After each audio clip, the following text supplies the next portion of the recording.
Congratulations. Yeah, we're doing we do it, we just don't do a lot. Yeah, I know. Just do 3 yeah, we're addicts. offer it, break it. What was it, 280? I forget the name of the word, but you see the closet, you had to undo the. You don't want to do it. I was into the water heater. The lady who's all, this is all over the contents. Not that I know of, no. So, I was 280s up there with neighbors, it was upstairs. probably Johnson. Or down US Supply. Huh? Yeah. We were ready to start. Yeah, whatever you want. Because you went back to. I think that's. One depends what trying. The dry times. Yeah, we got. Do an intro. You're with Novo, right? I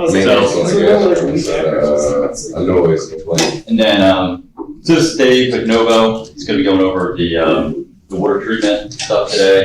So, about probably, I don't know how long. Whatever you want. About an hour. That's fine. 6, 7. I understand that. When I start rolling, you know.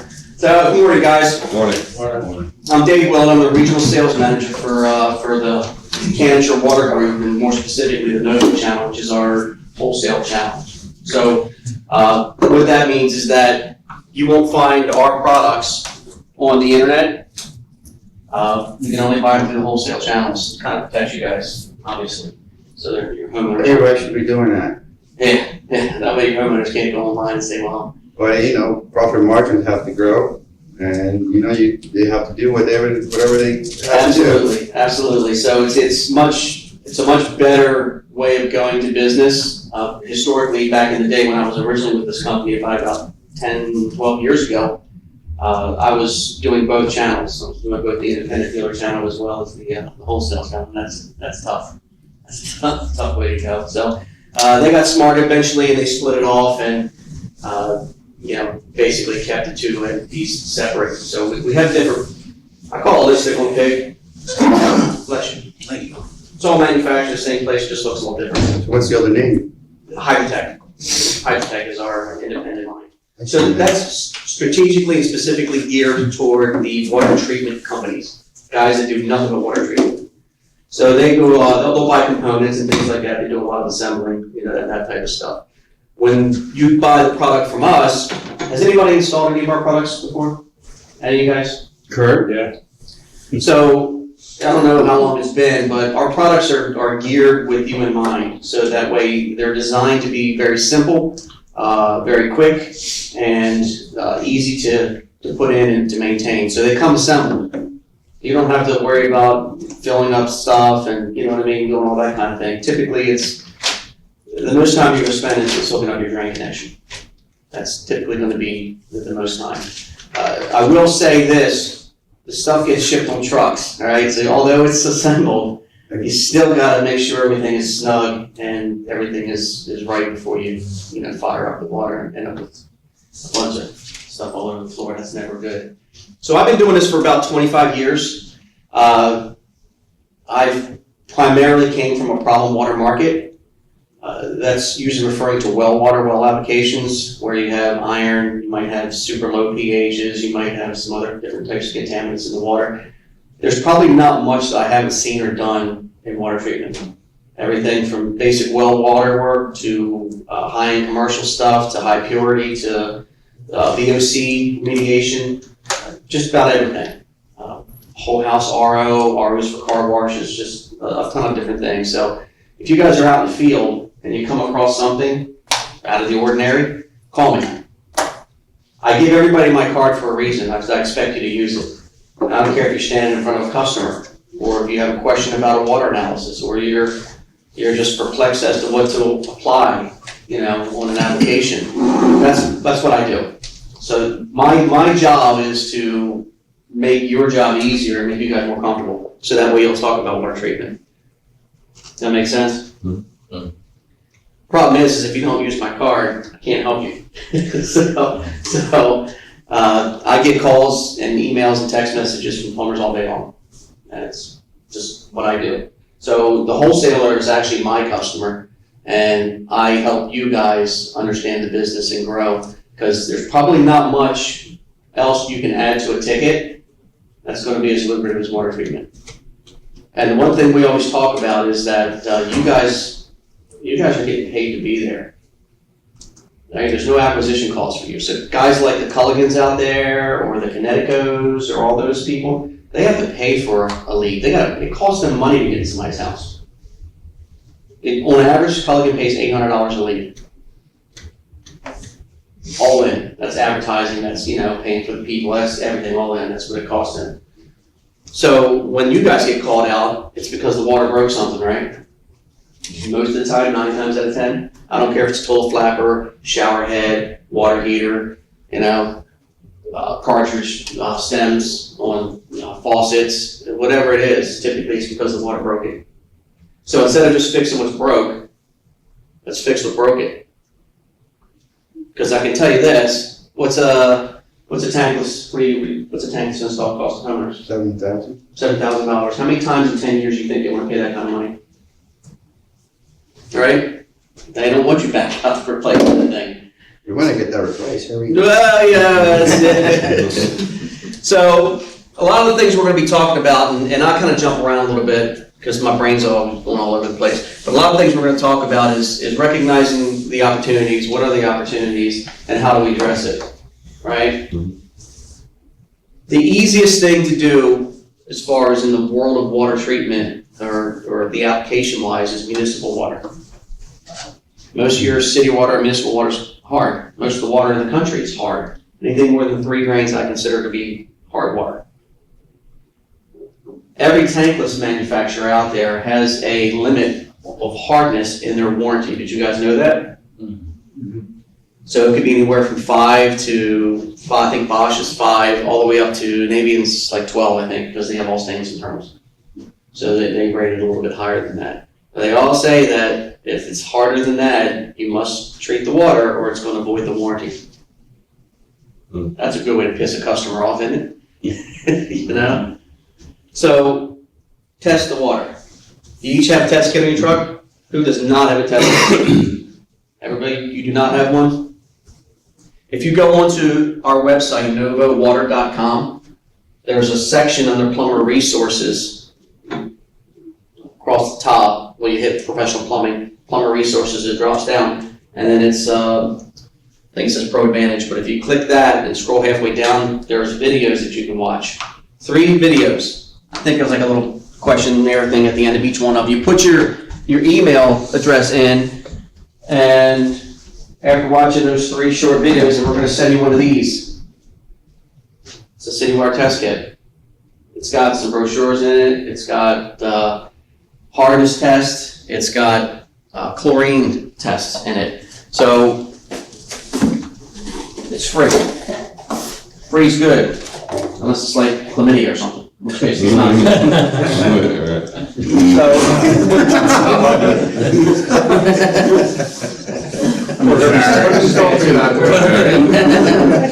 So you got your test strips in here, right? You got your basic test strips for your chlorine and chloramines. And inside this box, you actually have your hardness reagent. You can go over that, or that's not part of today's? I can go over anything you want. So it looks like on every test that I do, the chlorine, it's always good.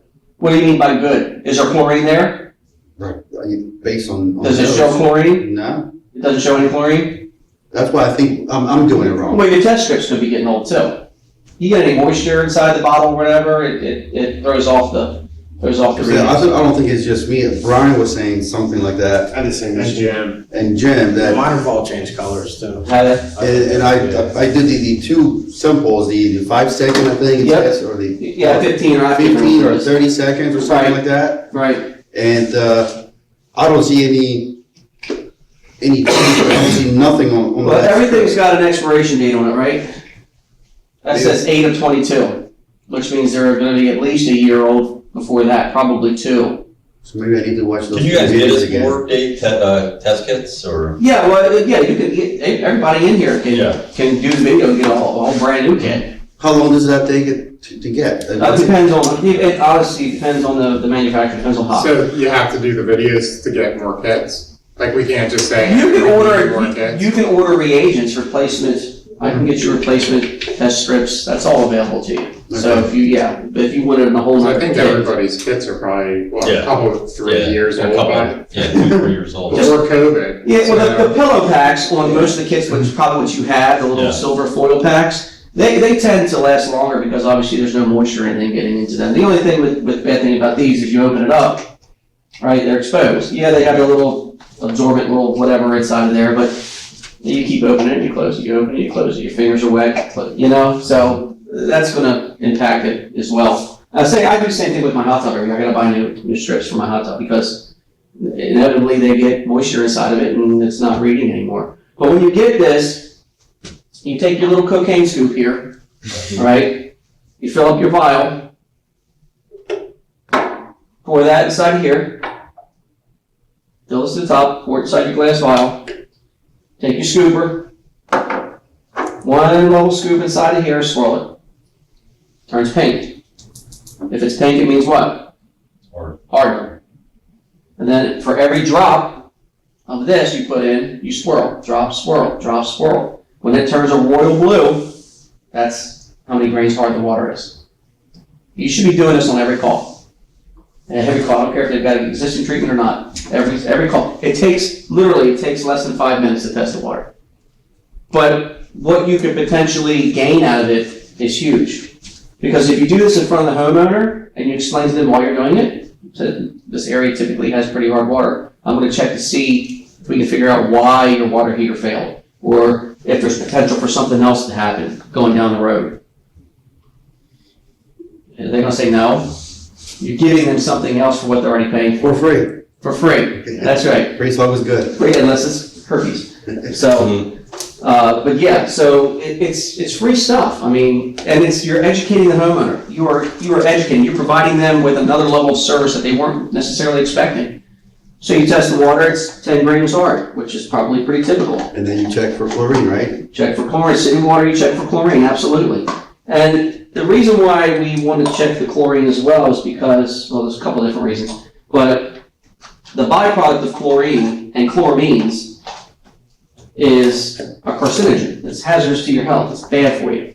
So we want to make sure that we're testing for that as well, so we can provide them with a solution. Did anybody know what product we typically are going to recommend almost all the time on municipal water? HTO. HDO. HDO, absolutely, all day long, all day long. What's that?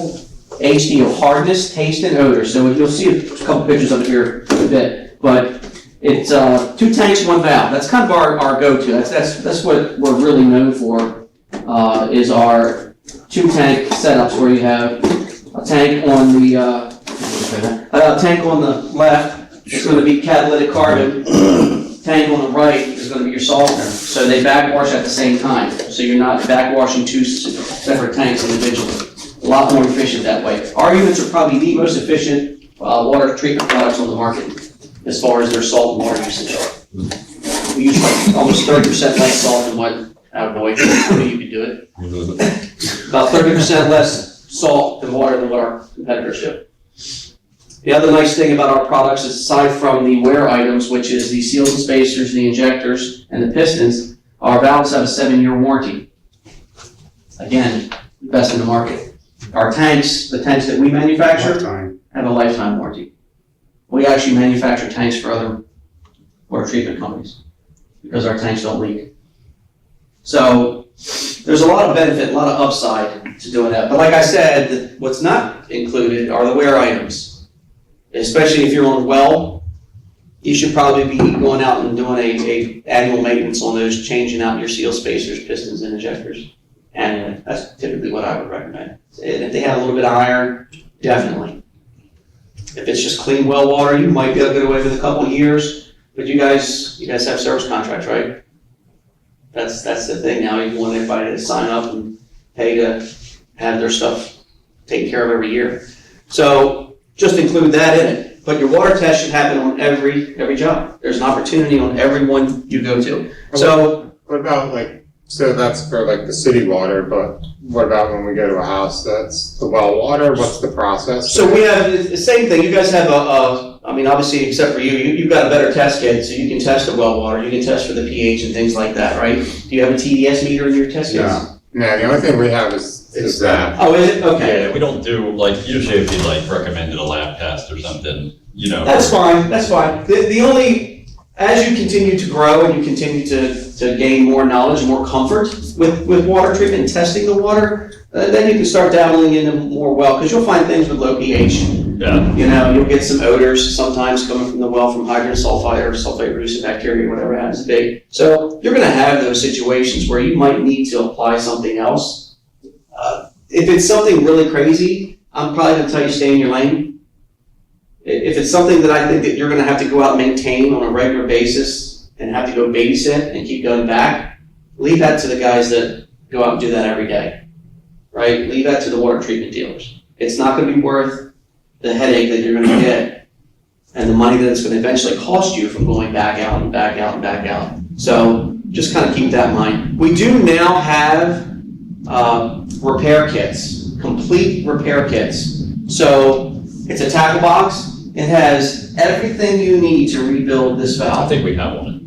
The new ones are better. Okay. I mean, it's got circuit boards, it comes with a bypass valve, with a meter built, I mean, it's got all that stuff in it. Okay. And it also has a list with all the part numbers on it. Now, is that just for the softener? Or? That's just for the 85 valve. So there's upflow, downflow. So it's for the softener valves, yes. There is one for the filter that has a different, I think it just has a different piston, single spacer, or different piston. So, you know, you just get those separately, but nonetheless, it's all in the kit. So if you go out on a job, you're going out for a call for softener not working or repair or whatever, take the kit with you.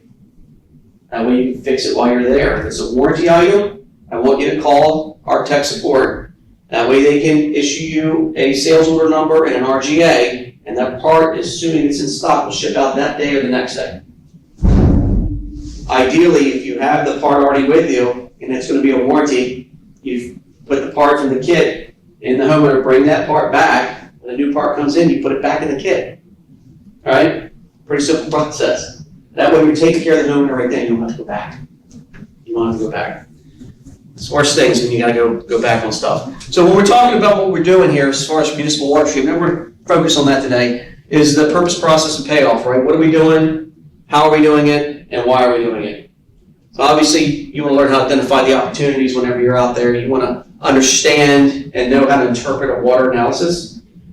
When you guys get a water test or water report back from, say, National Testing Labs, or wherever you take it, I don't know where you guys send them all to. It doesn't do any good if you don't know what they're talking about. And again, what equipment do we need to recommend in order to take care of this? Most of the time, your municipal water is cut and dry. We're looking for hardness, we're looking for chlorine, chloramines. You may not be reading any chlorine residual if they're using mainly chloramines. They might know what chloramines are. So probably about 25 years ago or so, the government decided that the byproduct of chlorination causes trihalomethanes, which is a carcinogen, which is bad for you. Unfortunately, they have to provide you with potable water, which means no bugs.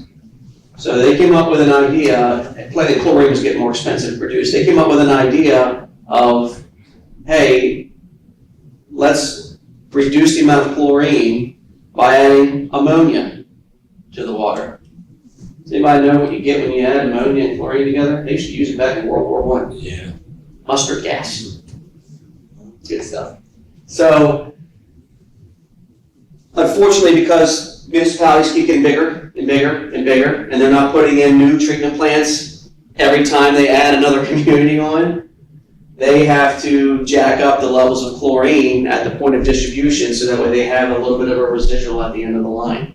So when you say that you don't really have a residual, you're not seeing any chlorine, it may be really, really low. They could be at the end of the line.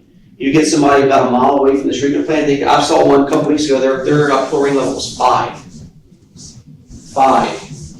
Swimming pool's only 3. That's most. 5. That's nasty shit, man. That's bad. That's bad. Chlorine breaks down rubber components. Chloramine breaks it down even faster.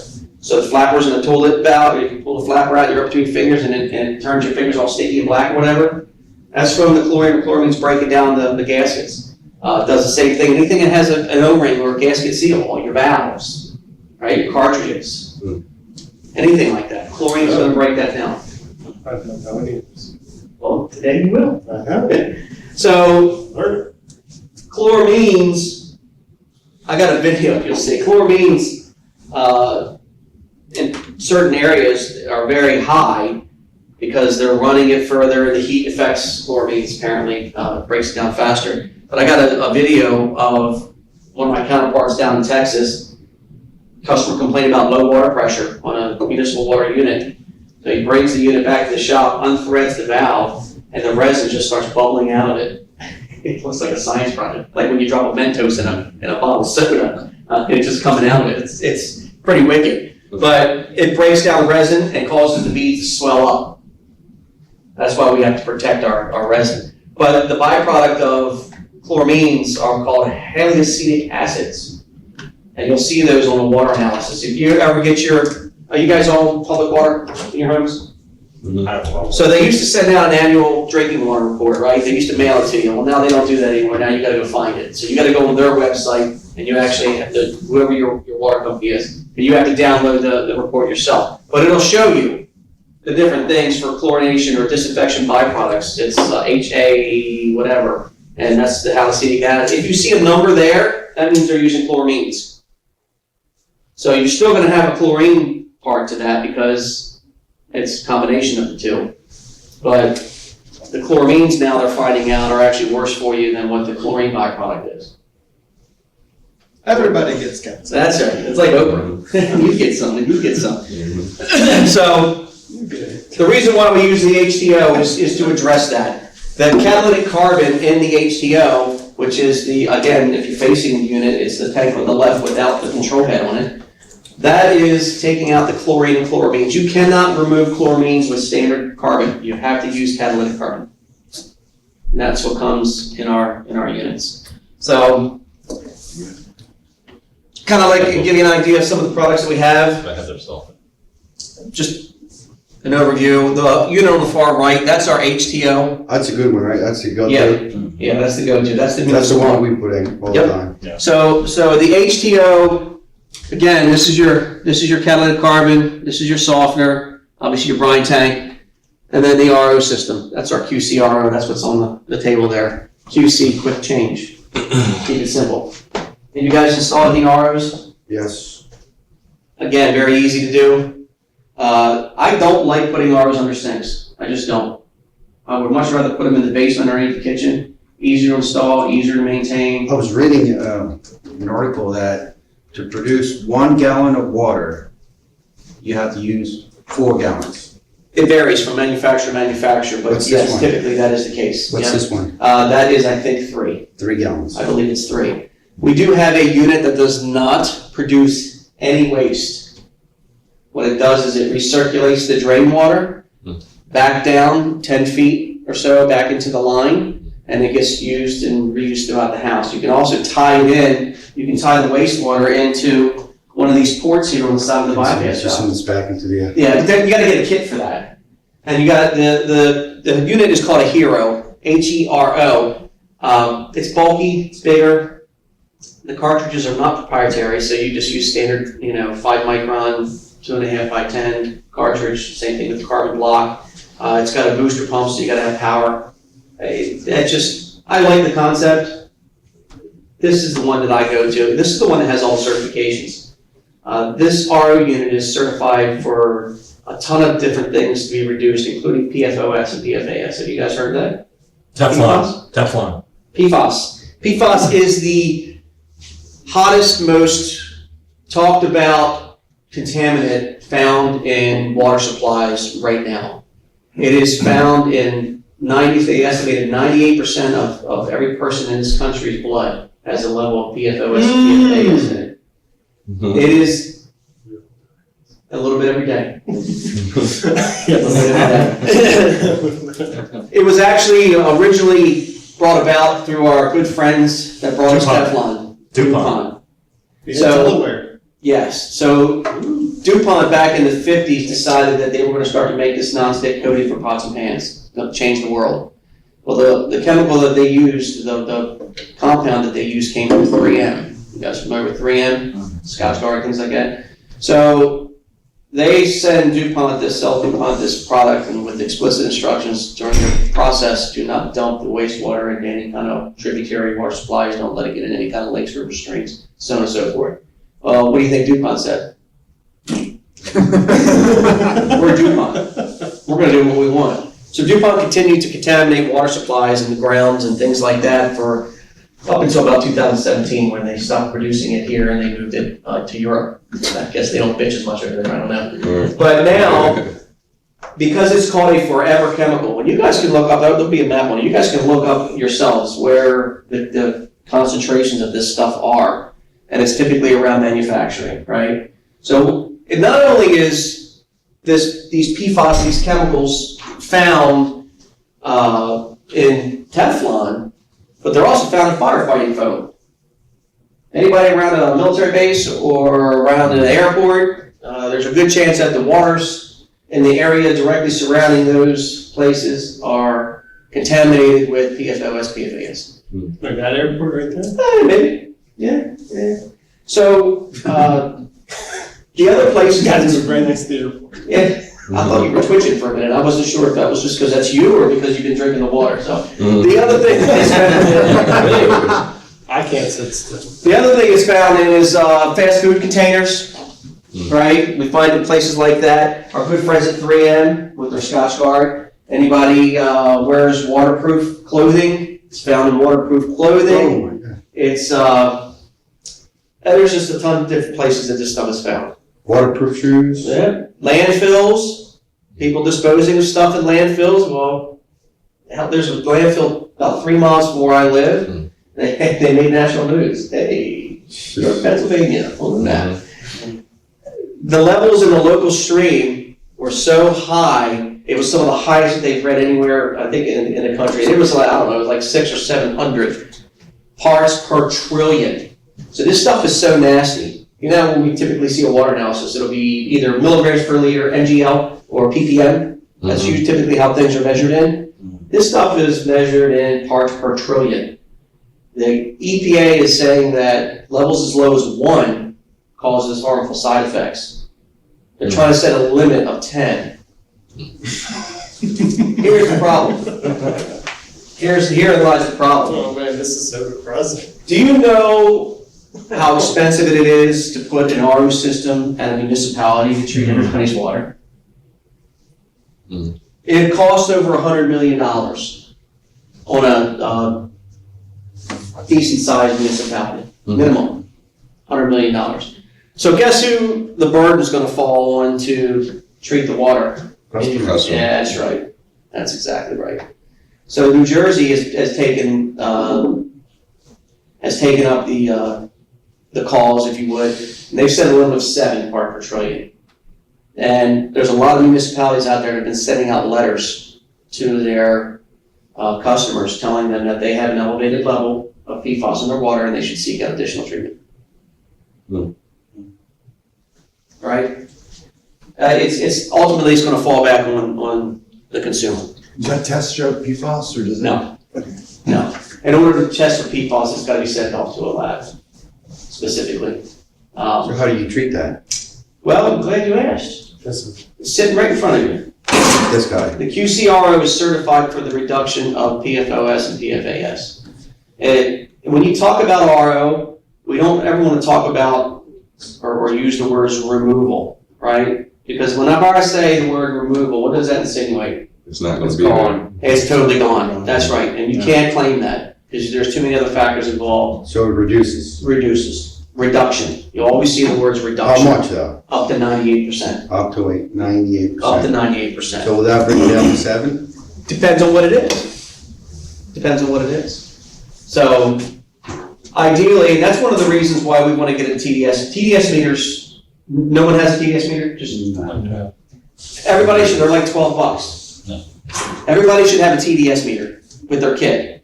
And the reason is because when we're testing for hardness, if your water is 10 grains hard, I can tell you that that's going to be equivalent to 171 part per million.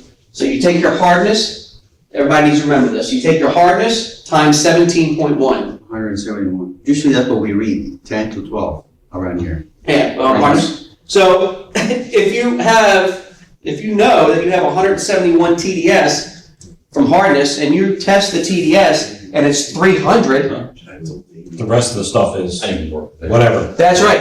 Okay. We don't know what the rest of the stuff is unless we send water off to a lab to be tested, right? But what we do know is that this little baby right here doesn't give two shits about, what's in it. It knows that it's just going to reduce up to 98% of everything it sees, aside from bacteria. That gives you that extra level of protection. Particularly whenever somebody's, going through cases of water a week. Is that just for drinking water? Yes. Not for showering or anything? No, I did have a crazy lady one time that actually had me hook one up with a larger storage tank so she could rinse her hair off with RO water. That's no shit. Yeah. Is that what you have, Chris? Yeah, that's why my hair looks so. Yeah. I saw you looking at me. That guy's got hair. Manufacturer, or you got some other manufacturer? We have a rain soft one. Oh my god. I didn't know about you guys. We got the rain soft one. Well, here's the and beauty. Like Well, the 6 reason months. he got it is because a representative gave it to you. Yeah, we were in Home Depot one time, and And this guy's the guy just came up to us. He's like, "Hey, if you do a free water test, you'll get a free $50 Home Depot gift card." And I'm like, "Sweet, I can always use a $50 Home Depot card." Right? So that's how we got it, and we. Kind of just, he reeled you right in, didn't he? Yeah, but I didn't know about you guys. Drinking the Kool-Aid, man, I swear to God. You look a little worried, so that must tell me that Rain Soft has something on. Well, Rain Soft, they go into a house, they should be wearing a mask half the time, because that stuff is just crazy, crazy expensive. We do webinar series training, right? So we have live webinars that we do a couple times a year. We just finished up a basic one. We actually have 3 levels now. We have a basic, advanced, and professional level. So they're 10-week courses. They're 1 hour. Basically, actually, they're 45 minutes. Once a week for 10 weeks, usually on a Tuesday for the basic one. Starts up again in April. Remember that. And I'll be sure to make sure I remind you guys. If you attend at least 8 out of the 10 live sessions, you each have to sign up individually with your email. And then whenever it comes time to watch the sessions, you have to log in. You just click the button, it takes you right to the thing. Now you can watch it as a group if you wanted to do that for training 1 day a week, whatever. But you have to take the quiz individually at the end. There's a little short quiz at the end, really simple. If you don't pass that quiz at the end, we're going to have a talk. It's really easy, really easy. But the point is that if you attend 8 out of the 10 sessions and average 80%, we'll give you a free piece of equipment for your house. You get a free softener, you get a free RO, you get a free carbon unit, you get a fire brushing filter. Order. What's that? You get an order. Free. You get one piece. You get one. One piece. Yeah, you get one. Does that count as a one piece? The HTO is extra. You got to pay extra for that one. Okay. There's an upcharge to that. I think the last time I checked, the upcharge for that was like $585. So you get that whole thing for $5.85. The HTO. Yeah. $5? If you Or do the- $5? If you do the training. If you do the training, Only 3 easy. Yeah, the training. it's free. So I'm gonna give you my phone number. I'm telling you, you see when skin till it hurts, don't it? Scary. So the reason I asked is one lady, I said that, I said, well, I can put the surge protector for, it was like 133. And she said, oh, I thought you said 133 cents. I'm like, no, it's 133. You should have looked for a crack pipe, because obviously that's what she's been smoking. We've been doing this for over 50 years. I think we're in our 54th year now. You guys ever seen that picture on the right? Mm-hmm. Yep. Right? That's Norman Rockwell painting, been around forever, and it still holds true today. Plumber protects the health of the nation. You guys are the trusted professionals. The homeowners have called you out to their house because they trust you. Right? They trust you. You have a reputation. They want you to come out and to take care of them. So, finish the job, fix the water that broke it. You'll hear that a lot with a lot of our different training. Don't just focus on what's broken. Take the time to fix what's broken. Test the water. That's your end. And ask questions. The questions are the answers, right? So if you ask the homeowner, do you drink your water? No. It's nasty.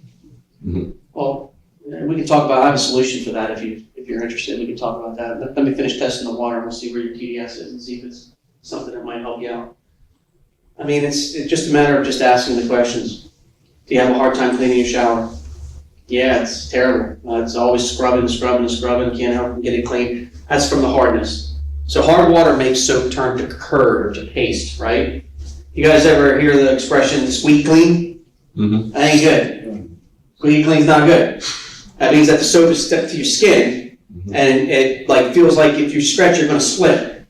Right? So soft water allows soap to do what it's supposed to do. It allows it to suds. So when you have soft water, you use 50% less soap, 50% less shampoo on average. That's why his hair is so pretty. Mm-hmm. Saving cleaning chemicals. It's easier to clean stuff, right? Laundry's cleaner. The soap will actually, I used to do a test back in the day when I was in Culligan. We would do an in-house demonstration where I would take 2 jars, right? We had a little mini softener, and I'd fill one jar with soft water from their tap, and then I'd take the regular tap water, put it in the other, and I'd have the homeowner give me 2 washcloths. And I'd put them in the jar, put the lids on, and I'd shake them up. And the one with their hard water would just be a little bit cloudy. The one with the soft water, and there were studs in that thing. It was brown. It was nasty looking. It's because the hard water, the soap, locks into the fibers and holds in the dirt and holds the soap curd in the laundry and keeps it in there and destroys the fabric over time. That's why people use fabric softeners. Right? Every soap that you buy on the market, pretty much, well, there's more people going more organically. Almost every single one of them have additives in it to allow the soap to work. They're called surfactants. All right, so you'll see that on the back of the ingredients. They have to put them in there because almost all the water supplies in the world are hard to an extent. Right? So they use less. It saves them money. Prolongs the life of the laundry.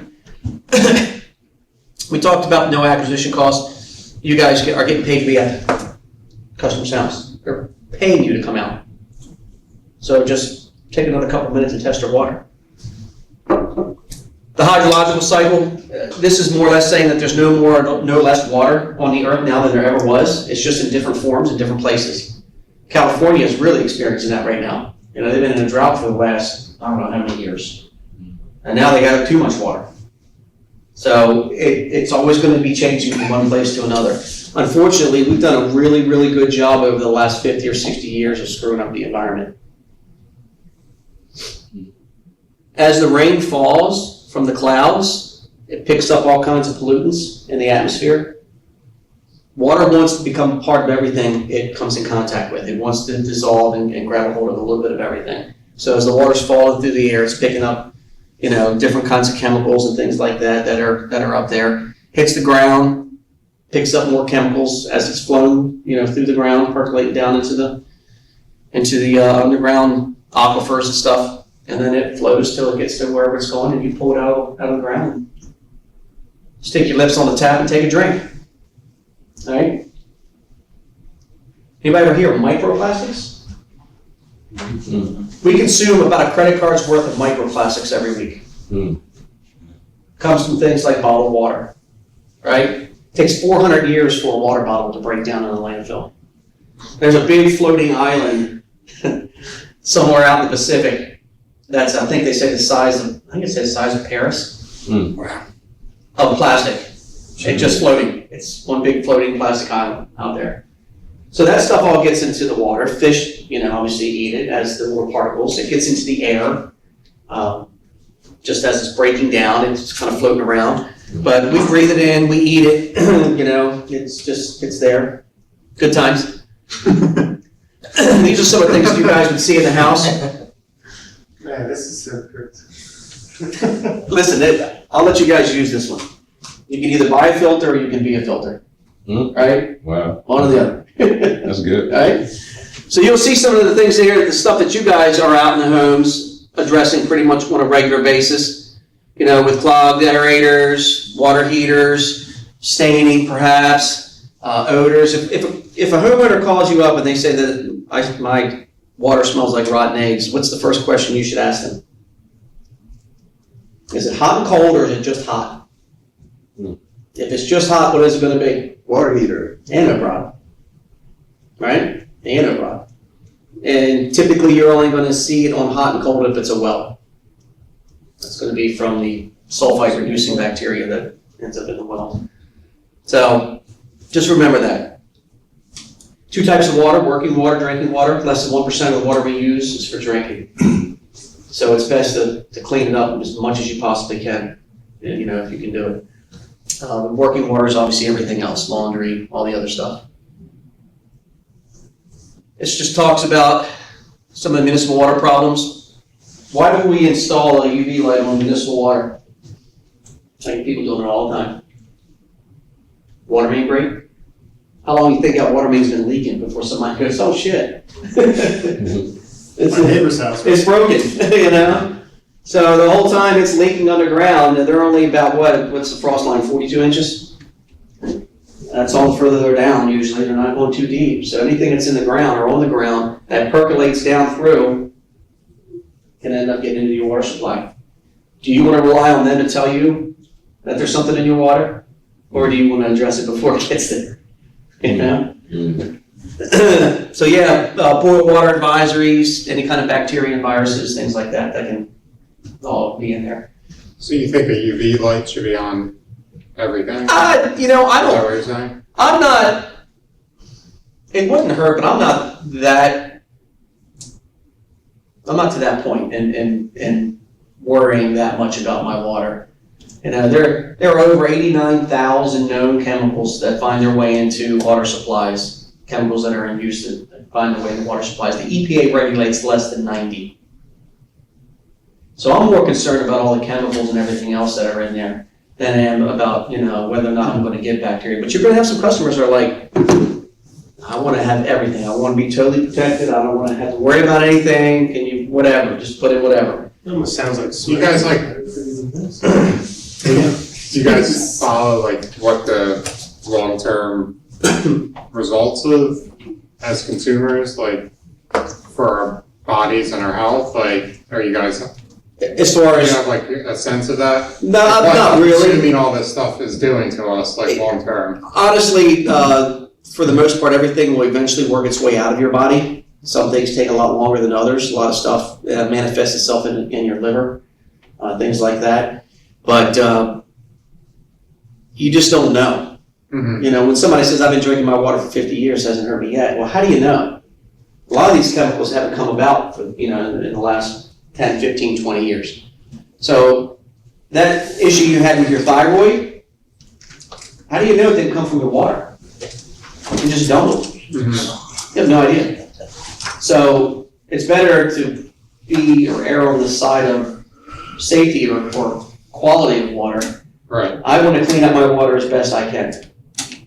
That's period. You know, the people that drink bottled water,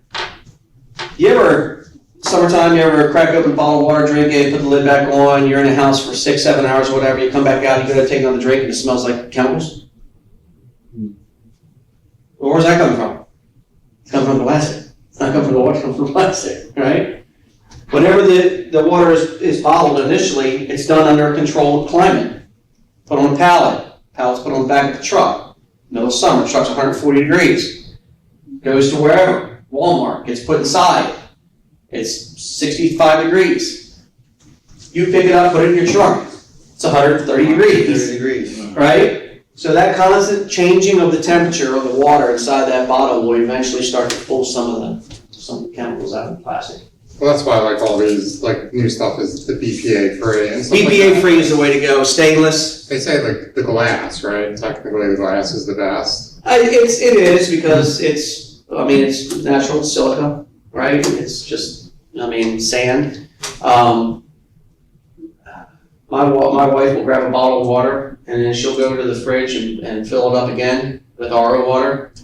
And I look at her and I said, do you not have any idea what I do for a living? Are you killing me? You got all these stainless steel little whatevers, all these cups, whatever. I said, use one of those, please. But stop using that. Then I start thinking, well, I do have life insurance. Alright. It just. My wife drinks a warm water bottle out of the car. That's what I mean. Yeah, that's what I'm saying. It's just no, I can't. I just can't. But I mean, we all drink bottled water. It's when you're out or whatever. If I have a choice between tap water and bottled water, I'm going to drink bottled water. Yeah. Right? I'm just going to. Because I know that whenever they put that water in that bottle, it's been purified with reverse osmosis. It's gone through either UV or ozone. Typically, it's going to be ozone. And then it's put into a sterilized bottle. So you know all these things, right? Whenever you're going to, draw a glass off of, Miss Mary Jane Rottencrotch's tap, you don't know what is coming out of that faucet. Do you know her? You know her, don't you? Louise, don't you know her? That's Louise's favorite customer. I know. Always ask for that. So we talked about chloramines, right? That's fish can't live with it. Why should we? Pretty funny. It will kill fish. Oh, this is that video of the tank. This is what chloramines does to resin. Holy, Jeez. How cool is that? that has some Mentos in there. That's what I'm saying. Isn't that neat? That was in Texas. So what's happening? So the chloramines, the ammonia part of it, causes the beads to expand. Is that under warranty? Negative. Why? Because they didn't have a carbon tank in front of it to take the chloramines out. Oops. That was just a softener. Mm-hmm. Should have got the HTM. Dad, you can put a softener on public water. You can put a softener on So chlorine in other water. words, if it's city water, it's a must have those two. I say yes.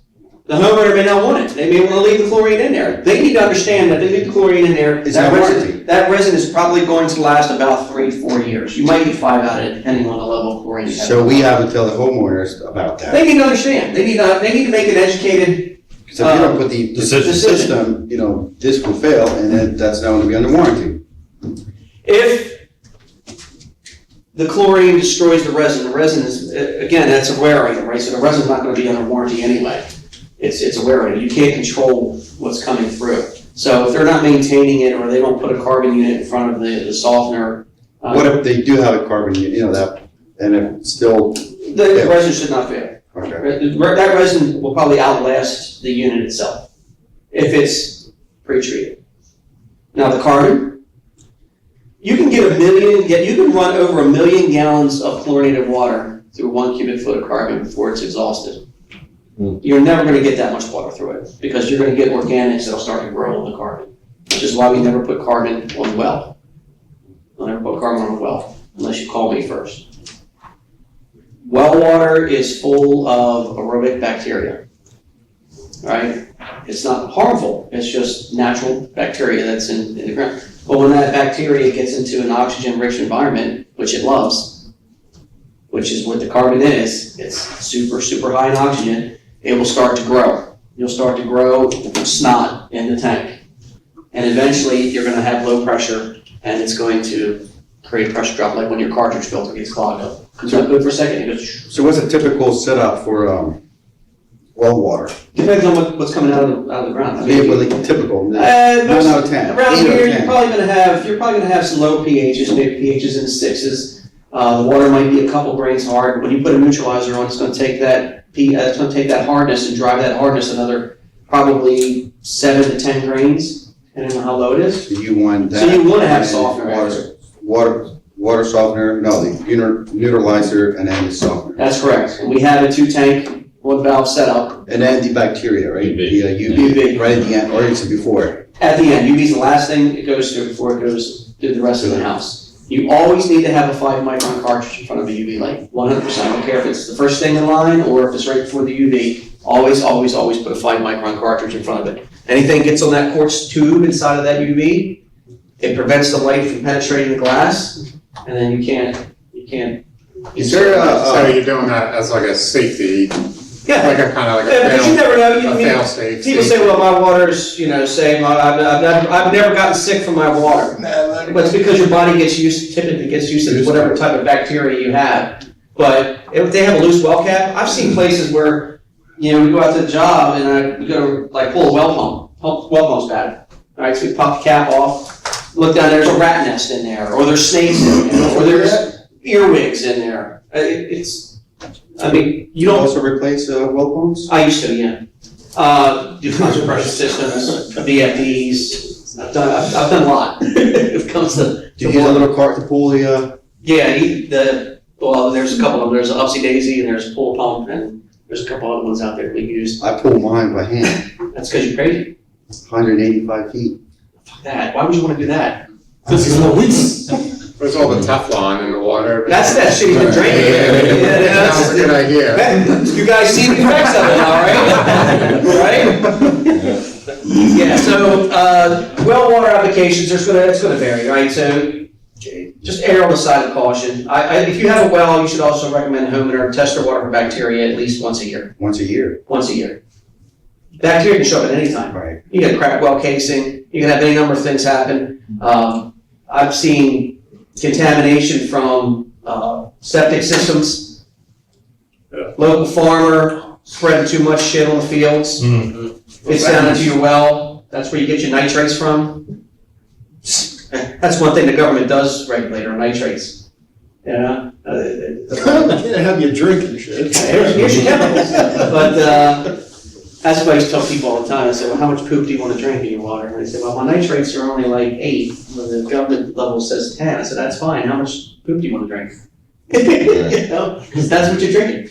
Yeah, if you have elevated levels of nitrates above 10, when they start getting up 15, 20, you definitely want to test for bacteria because there's a good chance that you're going to have it in the water because you got more poop. Lots of bacteria. Boil water advisories, things like that, that all started kind of back in the 70s with the Safe Water Drinking Act that was put into place to protect the health of the consumers. Because We just had one not too long ago, Coatesville area. yeah, it happens, man. It just, especially in the wintertime. You know, it happens. You never know. Get down to Baltimore, places like that, DC, it happens all the time. So, in order to protect the public health, they started putting a bunch of regulations on Does things. Len the plumber use this? No, not yet. I'm gonna have one in every home. Every home. Hell, that rains off guy. Kiss my ass. So the Safe Water Drinking Act, it regulates, sets limits for 89 chemicals. It is not a regulatory agency. It is a regulatory agency, not an enforcement agency. So they can set the regulations, but they can't enforce them. That's up to local governments and federal government to enforce the municipalities to do whatever they can do to clean up the water. There's no regulations for the PFOAs and PFOCs currently. It's going to happen. You can't go anywhere. You can't do any kind of search. If you guys looked at your tablet and went online and just typed in PFOS map, it'll show you a bunch of different maps of where the concentrations are. Some of the changes that they've had made over the last 20 years, obviously, chlorates come from rocket fuel testing and missiles and things like that. Arsenic, chromium, fluoride, estrogen. Why would we have estrogen in our water, guys? What are probably 90% of all females that are able to reproduce Literally what I just said to myself. take every day? Birth control. Birth control. You look like you were weeping a little bit there. After that heart's bird. Nipples get a little sensitive, you know? I get it. Yeah, that's that estrogen, man. The female body uses 20% of birth control pill, the rest of it gets flushed down the toilet when they pee. Oh. So then it goes to the wastewater system, and then they treat it a little bit, and then they dump that water back into the rivers and streams and so on and so forth. And yeah, it's no bueno. And of course, mercury nitrates, asbestos, all that kind of stuff. Let's just talk about the PFOAs and PFOSs. They're per, poly. There's that map. So, Oh, no. if you live in Michigan, you're pretty much screwed. I mean, they're just all jacked up here. They got way too much. Nevada. Now here we are. Empty. Right? The closer you get over to Jersey and Wilmington, I mean, that Makes sense. brutal. It's brutal. Is it because of the lakes from Michigan? It's because of manufacturing. Oh, right. A lot of it's manufacturing. There's tons of manufacturing in Michigan. And over here, this is where our friends from DuPont are at. This little town down here, Brunswick County, North Carolina. It's Wilmington, North Carolina, south to the North Myrtle Beach border, South Carolina border. A lot of manufacturing down there. Their levels were, on average, 300 to 400 part per trillion, off the charts high. So they just finished putting in an RO to treat all the water for the whole county. Wow. They did it in 3 phases. The first phase was 22 million, the second phase was 46 million, and I don't know how much the third phase was, but it's probably somewhere in the same ballpark. Who's paying for that? Yeah, I'm glad you asked. You are. We are. So here's the thing, is because there's a lot of rural population out there, they determined that it would have been cheaper for them to spend over $100 million on an RO to treat the water than it would be to supply every one of their customers an RO for their house and maintain it forever. All right, yeah, makes sense. So, unfortunately, all these municipalities, in order for them to clean up the water and provide RO systems or quality water, it's going to cost upwards of $100 million. Well, that's the limitation. Some guy's children, I swear to God. That's me. Superfund sites cap at $100 million. So, to clean up for all these places and to be able to get the water back, they're estimating it's going to cost well over $100 million for all these individual sites, which means that the government's not going to fund it. So there's no money in the government to fund that. So it falls back on the consumer. But there's money for something else. All right, well, there's always going to be something.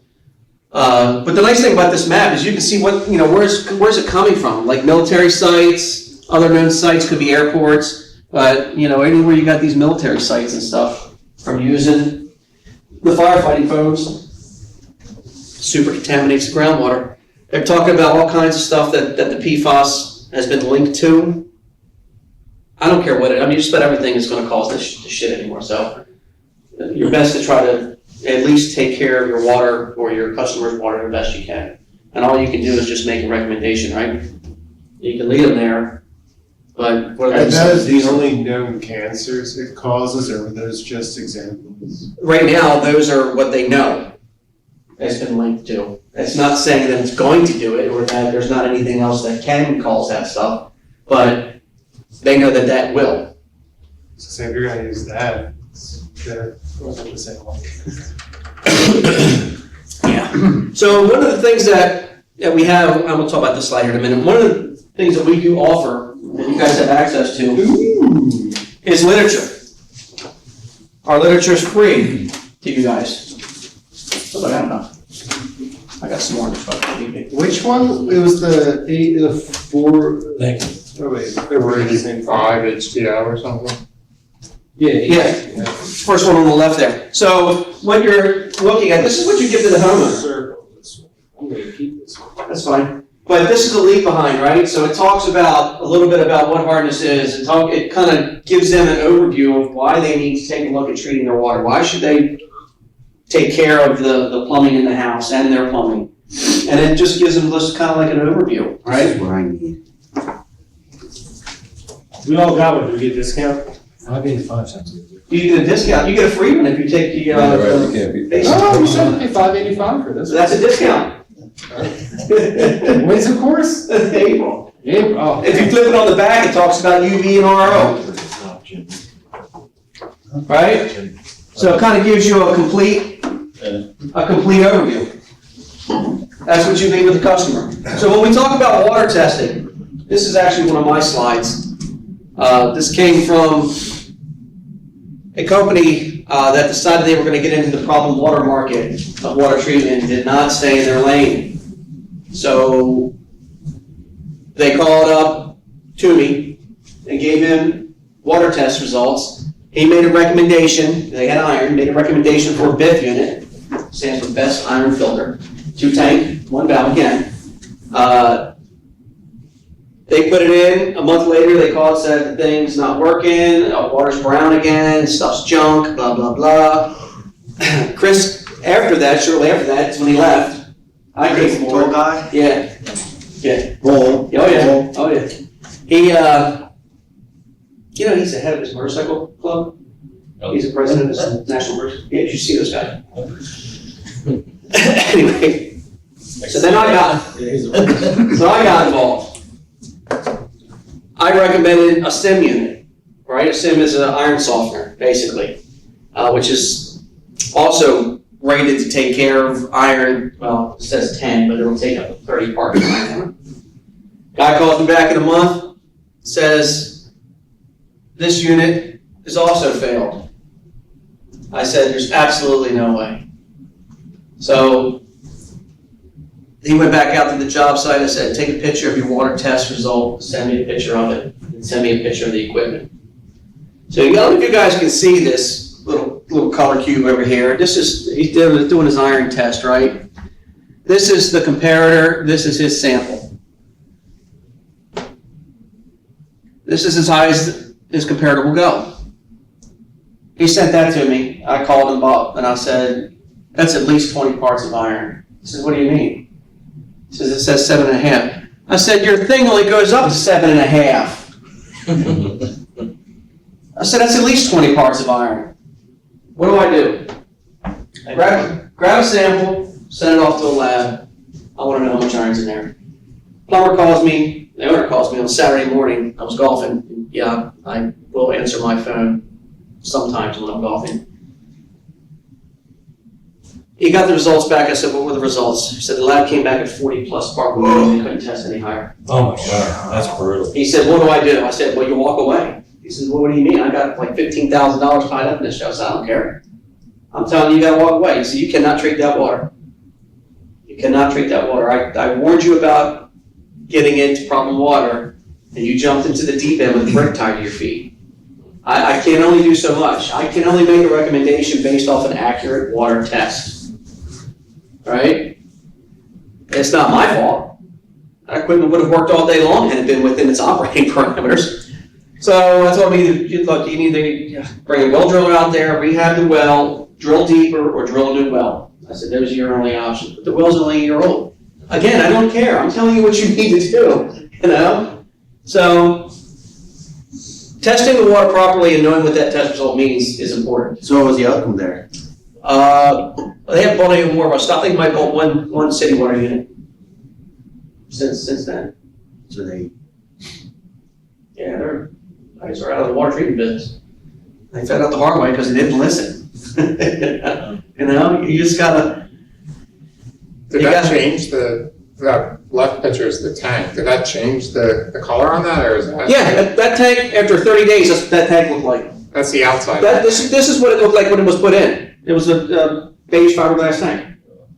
Yeah. And that's the outside of it. Yeah, well, that's what it looks like on the inside. I mean, that's stained on the inside. that was Yeah, well yeah. water. Yeah. But you can see the outside, it's so bad, it's red. Yeah. Wow, that's Yeah. nice. Yeah. Cheers. Good times, huh? Yeah, we don't do well water. We just, Stay in your lane. Stay in your lane, that's right. Yeah, that's that whole going back out and having to babysit stuff, right? When you get into problem water like that, you just know that you are going to be out there on a regular basis.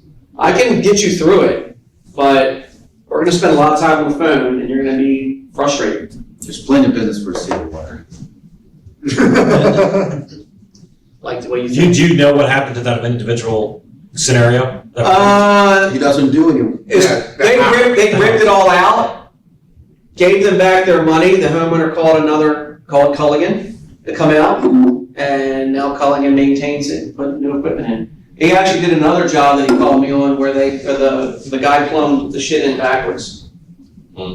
First of all, they put an acid neutralizer on 5.2 pH, just a single neutralizer. Never do that. You'll never get the pH up. It's too low. And they plumbed everything in backwards, so he blew the media from one unit into the other unit, and eventually some of it went out to the house. So what does a homeowner do whenever they turn a water spigot on and the water stops coming out? What do? Cold water. What do they do before they call the plumber? They go to another spigot. Turn that one on. Oh shit. Then they go to another spigot. Eventually they're gonna go, and then now they ran that stuff and plugged it up. Everything in the house, all their angle stops, all that, and trust me, if you've ever had to blow out lines because somebody's done that, it is a pain in the ass, and you will only do it one time. After that, you'll make sure everything's plugged in right. Everything we have is labeled, right? Everything's got in and out arrows on it. So you can clearly see the in and out arrows, right? They're all over the place. So, Are you gonna can you go over the pH and that always confuses me as far as like the numbers. yes, Like, I don't know what it is, I just always have a hard time. yeah, we'll get there in a couple minutes. It's actually part of one of these slides in here. It shows the pH scale. Do you guys ever put in a water heater that weighs, or take out a water heater that weighs the same as the one you put in? Yes. Don't happen too often. When you have hard water, it builds up and you get all that rock in the bottom of the tank, right? So, law of physics basically states that anything suspended in water, when heated, will drop out of solution and will precipitate toward the heat source. That make sense? That's why your heating elements and stuff get the buildup inside of it. You got that big block of stone in there. Less than 1/8 of an inch buildup on a heating element, particularly in a tankless unit, will reduce its efficiency. 10 grain hard water will reduce its efficiency down to about 60% after a year and a half. Why do we put tankless in? Because they're more efficient, right? Well, you just blow it out of the water if you don't put a treatment in front of it. You get those small orifices and stuff start getting clogged up. How much fun is it descaling the tankless? It just takes time, right? It takes a lot of time. Talk about the soap currenting. Obviously, some of the things that you guys come across: clogged aerators, shower heads, regulators. I've actually had that. I've seen that before in a customer's house. They had, I think, 40 grain hard water. 40. Yeah, I've seen 90 grain hard water in different places. But over time, the hardness starts to build up. If you ever come across one of those, keep it, hold on to it. You show somebody that has hard water, this is what's happening inside your plumbing. I mean, it's priceless. I used to ride around with it in my truck. It was actually my test kit. This is just talking about what I was referring to as far as the drop in efficiency, how much it drops. Look at all the rock in the bottom of that sucker. That's a lot. I hate those things. Creams. I hate those heat exchangers. Yeah. So, just a little build up, right? I think that's a boiler. Yeah. That's an ultra. Yeah, it's all. Well, McLean. Yeah. 155. Yeah, and you are just. What it is, it's jacked up is what it is. See that? You know what that is? That's a pissed off customer. That's what that is. I say anything more than 3 grains, you should probably consider treating. You don't necessarily have to, but 3 grains and up, you're going to have negative effects from the hard water. The further up you go, obviously, the worse it is. We're in a pretty hard water market, generally speaking. You'll see that tank again in another minute, but that was the hardness buildup inside of that water heater. Oh, man. So if we got 10 grain hard water, 4 people in the house, you run 600 pounds of rock through your plumbing every year. 600 pounds of rock, Jeez. 10 grain hard water, 4 people. That's pretty great. We do offer water testing. If you have city water, test it yourself. Don't send city water samples in to be tested. You're going to test for the same thing in the field that we test for in our lab. If you have well water, it's a different story. We'll test for the iron, that type of stuff, TDS, all those things. But municipal water, we're looking at hardness and chlorine. That's our main concern. If they want to know anything else in the water, then they can send the sample off. If they haven't tested, you guys can grab it for them. Now, when you install the HTO system, Mm-hmm. do you tell the system, I never put one of these in before, so you tell it how hard the water is? Yeah, it's It simple. does it by itself? Yeah, it's simple. It does all the calculations for you. You set the hardness, you set the number of people. It already comes pre-programmed For for kids count as adult or any People. any head. people in general. Teenagers tend to use more water than anybody else in the house. And you can't get them in the shower. When you do, you can't get them out. Yes. So they're in there forever. They use a lot more water. The average is 60 gallons of water per person per day is the national average they use. 60 gallons of water per person per day. When you size these units, most of the time, you're not going to ever put anything more than a 1 cubic foot unit in in general. Because that 1 cubic foot's gonna get you about close to 30,000 grains removal. And if you have 10 grain hard water, how many gallons is that? 3,000 before it has to backwash. So you can run 3,000 gallons of hard water through the unit before it has to backwash. That's a lot of water. That's probably every 10 days to 2 weeks on average for most homeowners. Right? For this, it's about 2 weeks. Yeah, roughly. Yeah, like, again, depends on how much water they're using, but yeah, on average. What's I- backwash mean? What's that? Does it do that automatically? Yes. So once it hits its gallon point, What does that exactly mean? Is that like cleaning? Yes, regeneration. It's called regeneration. So what it does is these HTOs, the municipal water, and clean water, you can skip 10 backwashes. It will regenerate, it will draw brine, it will rinse, and it will go into refill. But we'll only backwash once every 10 regenerations. Because it's clean water, you don't need to get anything out of the bed, right? So just keep that in mind. Super, super efficient. All right, so your different test kits, the one on the far left is obviously the city water one. That's the TDS meter I was talking about. You guys should each get one of those. The one on top, obviously, it's like $12. So you get them between $12 and $20. There's your pH scale. So pH testing is logarithmic, which means it goes by orders of 10. So 6 is 10 times more acidic than 7. 5 is 100 times more acidic, and so on and so forth. Anything less than 7 is acidic. Anything more than 7 is alkaline. When you start getting up around 9 and above, the water starts to get slippery. So somebody could be in a shower, and it could be slippery, like slippery. People complain about the feeling of soft water, saying they feel slimy when they shower, when they go to rinse off. We don't use the word slimy, that's a nasty word. We use silky. Silky is a nice word. Silky. And that only lasts for a couple seconds till the rest of the soap is rinsed off. It really just goes away right away. But when your pH gets super high, that water is physically slippery. Glass will slip out of your hands, things like that. So we're going to stay in that 6 to 8 range. That's where we want to live, right? Typically, the higher your pH goes, the more hardness is in the water. The lower the pH, the water is usually softer. So I've had situations down near Annapolis, Maryland, where it was... You live in Maryland? I grew up in Maryland, yeah. It had 4 or 5 pH. It had 15 parts of iron, and the hardness was 20. Guy had a treatment plant in his basement. He also had tannins in the water, which is what happens whenever leaves and organics and things. You find them in swampy, low-lying areas usually. This guy had a $6 million house right on Chesapeake Bay and had the nastiest water you can imagine. Just made me laugh. I'm like, you spent all this money on this house and don't dump any of it into your water, dumbass. So, anyhow, so anything less than, anything down to 6 we'll treat with an acid neutralizer. What is too much? If it's too much, what do we, If it gets below that, I actually put together a system that we have available that's a dual pass neutralizer. So it's 2 tanks, but each tank has calcite in it. And I've got that probably a handful of locations, all of them about the same water quality.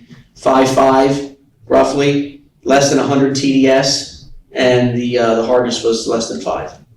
And so typically the hardness and the pH, they usually...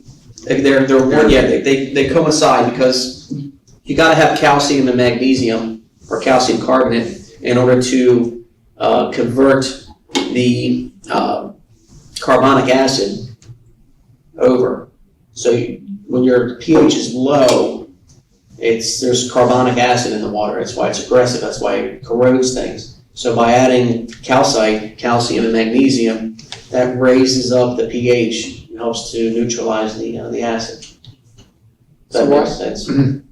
Why, like, you can get like all these $10 a bottle, like, drinking waters that are like alkaline, and like, why would you want that? Well, that's a good question, because in my opinion, and a lot of other doctors and things like that, You don't get the minerals and nutrients you need from the water you drink. You get it from the food you eat, right? People drink all this bougie ass water with this high pH and things like that. Chris does. You gotta drink a bathtub's worth of water. Well, that's why like the fluoride, you don't need the fluoride in the water anymore because they say your body's not actually consuming any of it. You get your fluoride from either the food you eat or you get it mainly for your teeth in your toothpaste. Right. But if your customer does need to have that alkaline water, we have a pH cartridge that you put online here instead of this post-carbon that will raise the pH and get them their alkalinity back up again. So that, some people like it, so that's what we offer it. All right, it's an option. How long does this system, the reverse os, I guess that's a reverse The os. filters, Yeah, how long do the filters? every last? year, right? You need to change the first two and the last every year. The third filter, the membrane, is probably every 2 years, 2 to 3 years. Every year, 2 years. Now, they're inexpensive enough that if you want to change the membrane every year, just do it. Because I have like a refrigerator that has something like that, and I know it's nothing, That's just carbon. Yeah, I know it doesn't do anything, but it says like every 6 months or months. 6,000 Yeah, gallons or And something. it'll all start beeping at you, and then you're gonna spend $50 to replace it every Yeah. 6 months. Ridiculous. What's the cost? You don't know about. No, I didn't get to get that from Brad. The other thing with RO systems, guys, when you install these, take the filter out the refrigerator. I was gonna say, could I hook that up to my sink and run a line to the refrigerator as well? Yeah. Deal. Yeah, everybody. There are more people running it just to the refrigerators now than they are actually putting a separate stick at their sink. Because they You can run control through the tap and then the refrigerator. Oh, I don't have granite. I have one of those holes that I just pop off the sink. Nice. I'm not fancy like that. Nice. I drink. Fancy like that. I drink around. My wife is the one that gets the water. Like she's all paranoid because she lives in Philadelphia, but I just drink it out of the tap because Everybody in Philadelphia is paranoid. That place is a shit show. When I lived there, I drank it out of the tap there, and I thought it tasted good, so I wanted to see what exactly the big hubbub was. I left it in a plastic container, turned the whole thing pink on the inside. I'm like, oh, I wonder what that is. Yeah, we'll talk about that pink stuff here in a second because we're running out of time. Take the filter off the refrigerator when you install one of these. It's redundant and you're not going to clean the water any more than what you've already done.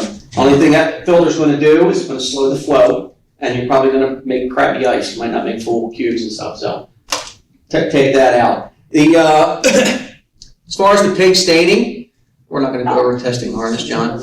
As far as pink staining goes, you'll have people call and they'll complain that I've got pink stains in my toilet or I have pink stains on my shower head. Or my dog's water dish, or wherever water has a chance just to sit and evaporate. That is not coming from the water. That is an airborne bacteria that comes in. Oh, hell When you open and close your doors, when you open and close your doors, your windows, it comes in on your clothing. It is a harmless bacteria, but it's still there nonetheless. I get it in my house. I'm on municipal water. I have HTO. I'm taking the chlorine out, so the chlorine is not killing off that bacteria. It has a chance just to sit in that toilet, and that's when I know it's time to clean the doors. That's the time when you want chlorine. Well, it's the only time you want chlorine, but yeah, you don't want to put chlorine ball in, people put the old patch back in, and what's that doing to the flapper valve? Destroyed. Destroying the flapper valve, your gaskets on your tank and stuff, so, you need to clean it. It's not coming from the water. Oh, wow. I thought, okay, because that doesn't happen at my house now, because I did it again, and I'm like, oh, it must be something in the water. I don't know much about water. Yeah. Now you know. Now I know a little bit more. So, it's coming from the air. This is just showing the difference between salt water and hard water. Whenever you put soap in it, you shake it up. Like I told you with the washcloth. The one on the right is soft, the one on the left is hard. Turns to paste. Magnets do not work.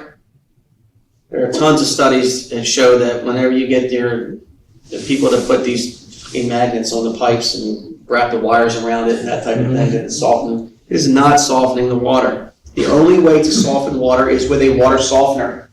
Ion exchange. That's the only way to soften water.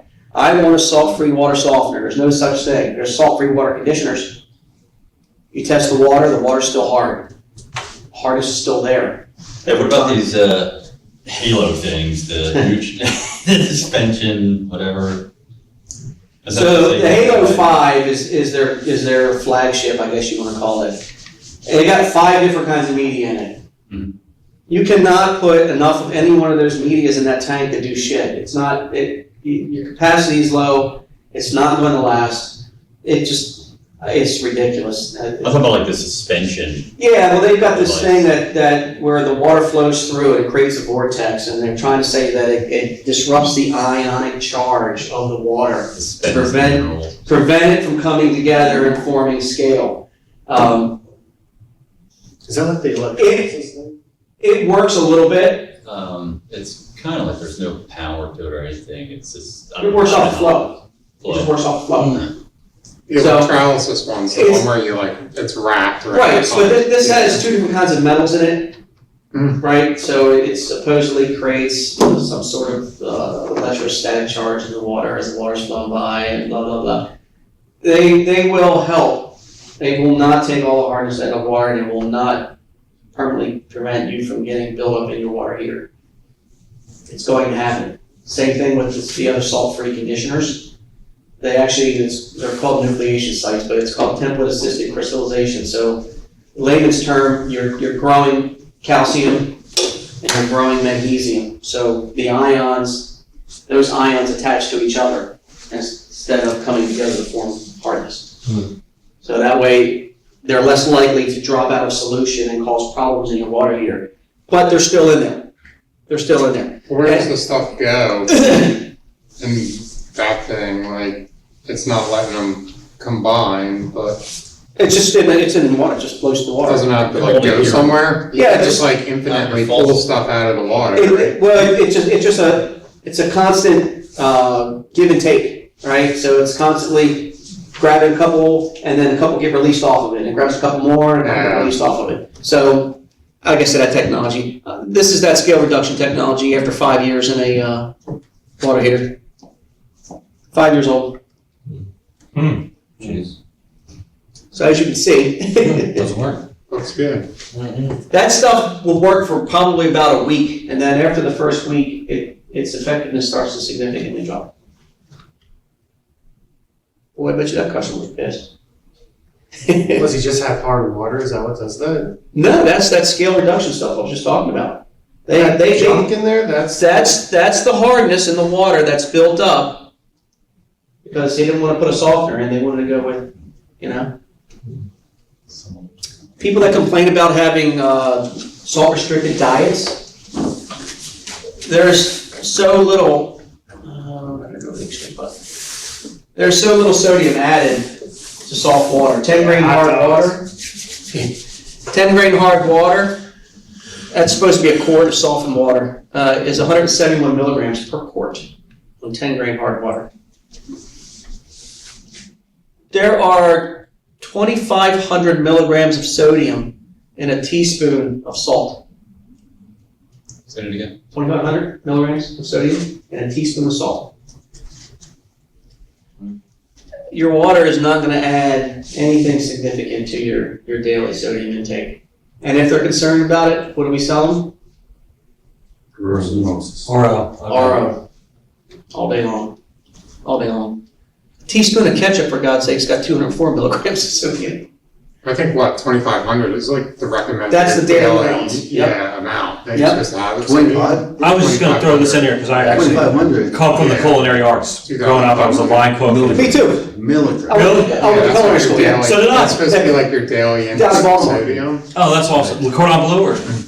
It was called Baltimore International Culinary College at the time, but that was back in the 90s, a couple Oh, years that's ago. cool, man. But anyway, any chef will tell you, and No. the science even now, every human person knows his own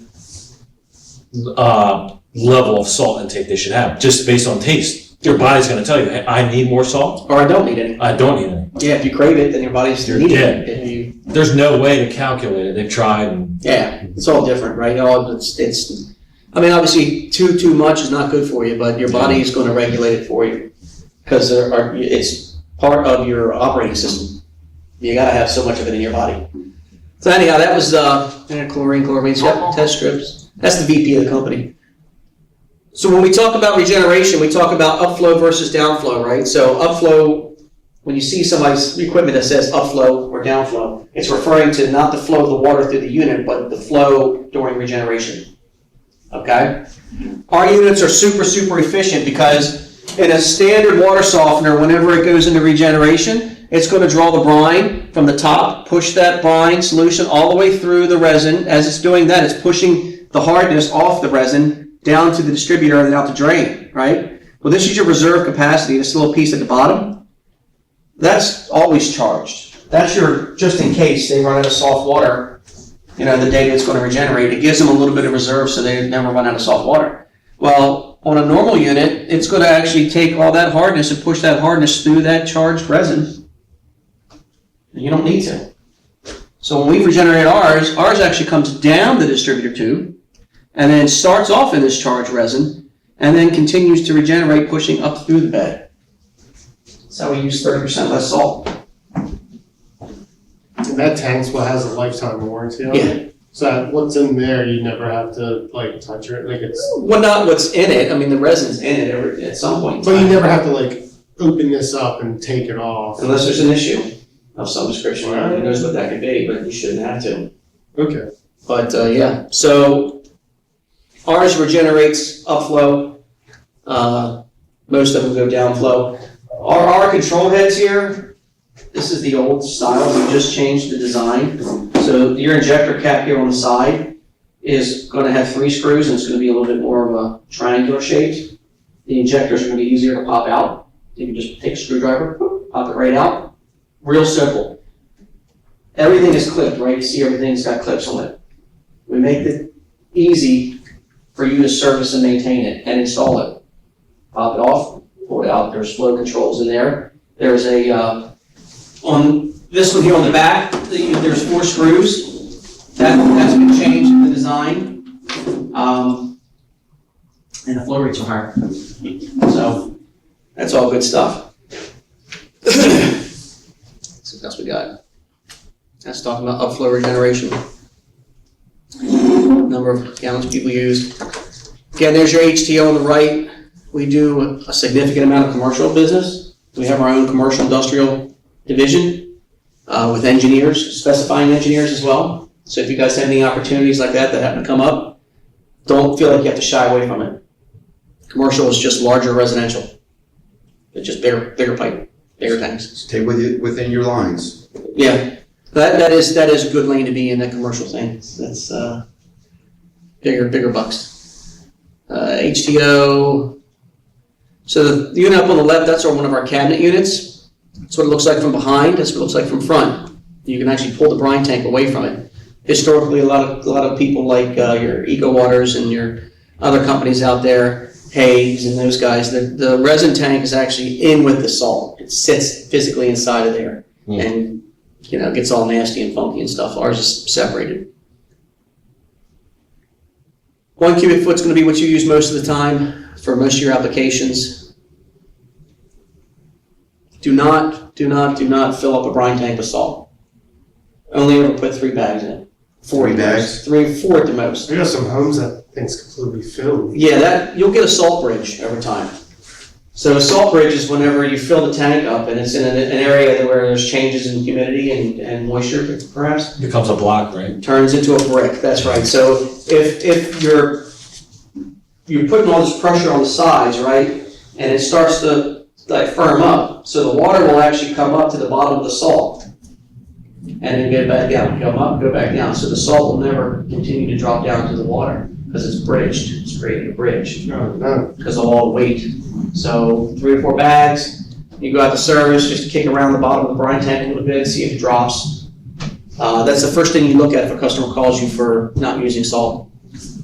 How often do you, per person, per bag, or how does that judged on? It's really based off of water usage because this thing's going to only regenerate. It's going to backwash every so many gallons. All right. So every so many gallons, it's going to use. The most you can dissolve in water. You can dissolve 3 pounds of salt in 1 gallon of water. You will dissolve 3 pounds of salt in 1 gallon of water. 1 cubic foot unit uses 6 pounds of salt on standard setting. Right? So that's 2 gallons of water. You have 2 gallons of brine in the tank to make up enough to regenerate that 1 cubic foot unit. So it's going to use 6 pounds of salt every 10 days to 2 weeks, roughly, maybe every 3 weeks on average. I go through a bag of salt about every 4 months in my house. Super efficient. Is how many people? 4. I have a 1.5 unit. I actually force mine to regenerate every 20 days. Because if not, the standard setting of 6 grain hard water was like 5,000 gallons or something stupid like that. Don't ever let a softener go any more than 3 weeks without backwashing it to regenerate. Because it packs the bed over time. It'll pack the bed and create issues. All right. Upflow. We do have non-regenerating valves, carbon and calcite. If they don't have electricity, don't have drain. I don't like using those because they tend to pack, and the carbon you'll get a couple years out of it compared to when you would give them a backwashing valve. That's that Hero I was talking about, Hero RO system. If you sell our RO, where's it at? Come on. Don't install that shit faucet.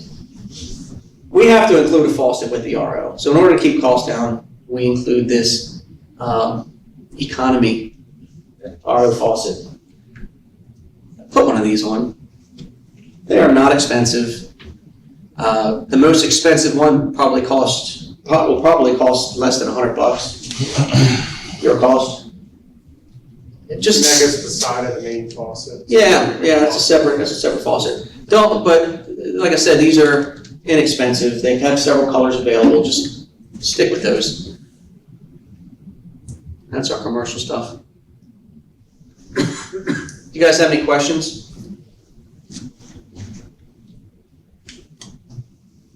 No questions. I was talking about carbon. The reason why carbon lasts as long as it does is because of how it's activated. So in our case, it's coconut shells are burned, ground up to a specific size, and then they are put into this trumbull, more or less, where high pressure steam blows thousands of little pores all through each granule of carbon. There are absorption sites. So one handful of carbon has got as much surface area, flat area. One handful has got as much surface area as a football field. That's why carbon does such a great job of absorbing stuff, taking it in, and holding on to it. So that also gives, like I said, there's organics in well water, lots of places to live and breathe. So we don't put it on there. So Dave, the 1.0, that's the 100, right? Yeah. The HGO 100 for the, that would be what, a typical 4-person home? 4-person, 2-3 bedroom, or 2-3 bathroom rather. I mean, it's really, you're gonna max your flow rate out on 1 cubic foot at 12 gallons a minute. And you can like oversize these things too. Oversizing is not good. Yeah. That's why with my house, I have to set it for every 20 days. Yeah. Because if not, you'll get channeling. The water's gonna find the path of least resistance, which once it starts to pack, that path of least resistance is straight down the distributor tube. So you may have only used up this much of your bed, but they're getting hard water because it's just going straight down the tube, right? And then that's the problem. So you just gotta make sure that, when we're setting these, we're sizing and setting correctly. And I think there's a little Sizing, like a that chart. sizing Yeah. guide is in it, that comes with the test kit, and you can order those, from the site too. We have those available as well. Yeah, I guess, can you just reinstate the benefits of, the chlorine removal, how chlorine affects the body? Absolutely. So your chlorine and chloramines, that's your first thing that you're looking to take out, because the byproducts of those are a carcinogen. They're harmful to your health. Chlorine gets absorbed through your skin. You breathe it in when you shower, and obviously you drink it out of your tap. So, and you can show them how it's absorbed through your skin. Same way I used to do it. In the glass. I used to test the water. That's right, test the water. Oh, they got a part of chlorine. Stick my finger in, run it around for about 30 seconds, test the water. Oh, you have no more chlorine. Yes, because now I have your chlorine. Yeah. You know, so chlorine's bad. Obviously, we want to remove that for our health reasons. It's bad for your plumbing. As we know, it breaks down your gaskets and things like But for that. homeowner, I guess the hair, the dryness. The hardness of the water is going to make the soap curd. You're going to have shinier, silkier hair. It's going to be soft, right? You'll use less detergents, less shampoos, less cleaning agents. It's going to be easier to clean everything. The benefits of soft water are so much greater than doing nothing. Just from a cost savings of what people don't think about, you know? And you are going to have, this is the one thing used to always piss me off. Homeowner calls up and says, my softener's not working, my skin's dry. It is 25 degrees outside. Your skin is going to be dry, right? There's no humidity. Then we saw me humidifier. And you put the RO off. Boom, right there. Yeah. Even in that situation, if you spend a significant amount of time outdoors or in places other than your home, which most people aren't spending all day in their home, you're going to get dry. Use lotion. That's the moral story. Softeners, nothing wrong with the softener, but in the wintertime, you tend to have a little bit drier skin, period. So, as far as the drinking water goes, I don't expect you guys to be experts. I don't want you to be an expert. I want you to have enough basic information and be able to direct the homeowner to the web if they need to find it on the benefits of the things that you're talking about. All you need to do is bring it up. Just about everybody knows that water quality is an issue all over the country. Just bring up Flint, Michigan. What's the best way to bring it up in the house? Testing the water. You know. You just ask them, you know, Yeah. do you guys drink your water? Do you drink your tap water? Yeah, well, we have a Brita filter. Well, that's good. That's a good place to start. But there's, you know, Brita's only addressing certain things. There's, you know, we have reverse osmosis available that can reduce a lot of the things that the Brita doesn't address. Pennies on the glass, literally. So the biggest pushback that you're typically going to get from a homeowner is what? Price. So what do we offer them? Finance. That's right. That's right. We reduce it to the ridiculous. So when a homeowner asks you, how much is this going to cost me? $20. It's $20 a month. See? He gets it.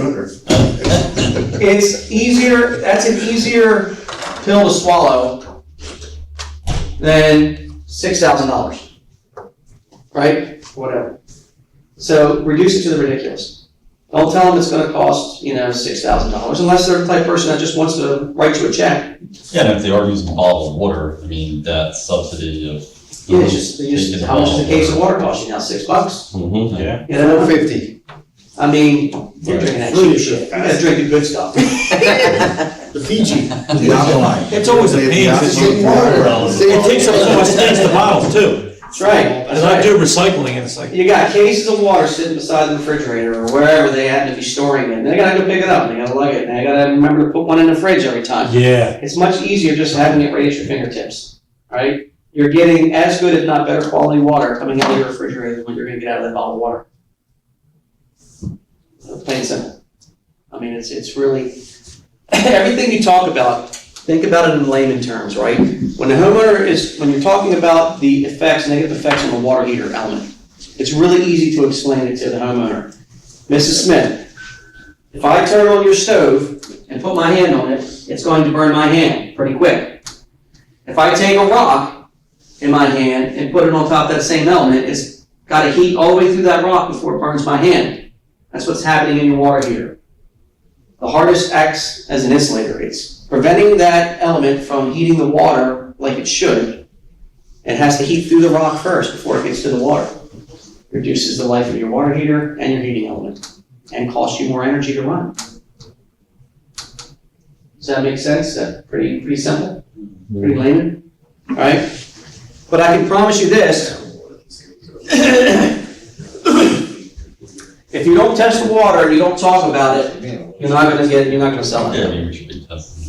Unless one drops on your face and wiggles, and we get those low-hanging fruit every once in a while, you should be talking about this stuff. Again, we're not salespeople, although everything we do in life, we're either buying or selling, whether you realize it or not. But you're We just trying, provide options for you're the help. providing a solution to a known problem, Yes. right? And how do we know it's a problem? Because we just tested the water. We're offering solutions. That's all we're doing. And now you've got it documented whenever you test water and they decide they don't want to do anything. And in 6 months from now, whenever their water heater shits the bed, or whatever, a year from now, and they're wanting, to know why, well, we were out here, tested the water and recommended water treatment.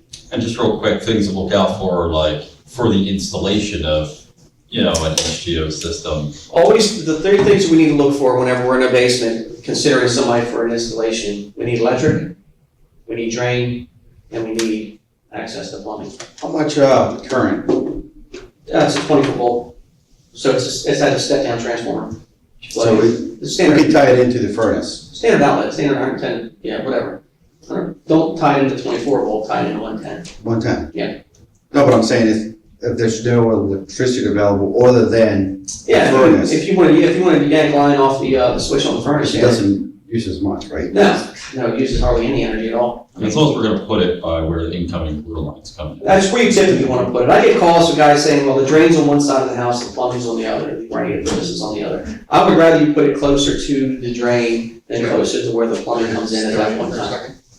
So you're gonna run, you'll run a supply line from wherever you're putting it over, tie in, come all the way back. So it's always closer to look for the drain. I prefer, because the further away from the drain you go, 25 feet, right? 10 feet 10 feet. is what I recommend. Anything more than that, you gotta upsize to 3/4 inch. That's right, yeah.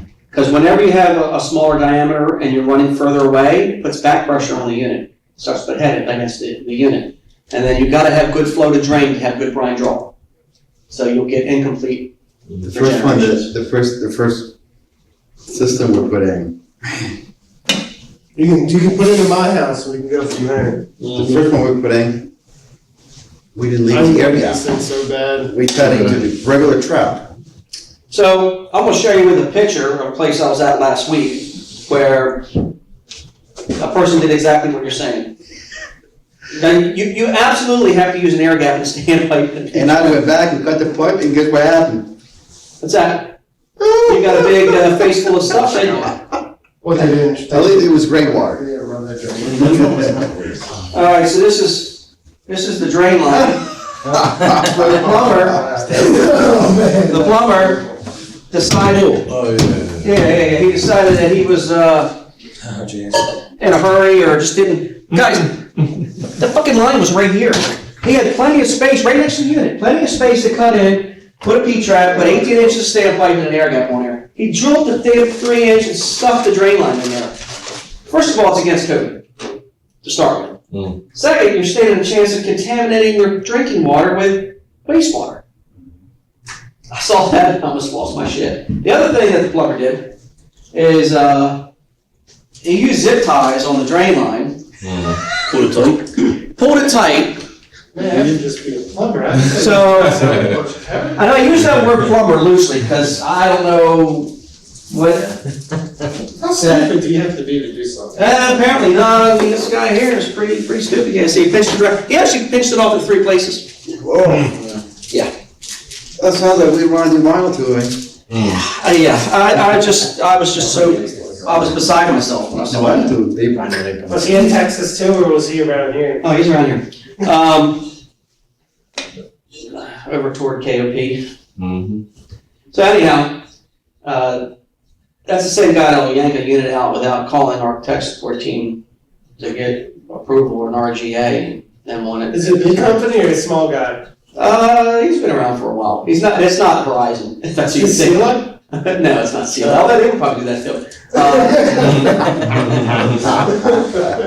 Yeah, just stuff like that, common sense. Just try to keep it simple and use some common sense. The installation should typically take you about maybe 2 hours. The longest part probably being cutting in the drain, waiting for the glue to dry and all that kind of stuff.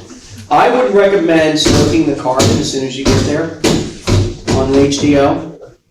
Soaking, what's that? Fill it with water. Fill it with water, let that carbon soak for a while. So when you go to start up, So you're Take saying off it's put it in, pipe it, plumb it? before you even cut it into the house, line. Oh, you can sell it. Yeah, just put water in there then. And then while you're making all your connections, the carbon soaking. Yeah, you can tie it all off of there. And these are self-sealing, so these shut off water. So when you go change it, you pop It's this just up. like it's just like the filter in my. So you can leave your Water water. pressure on. Yep. That's incredible. You As don't long as shut you it go off. like this.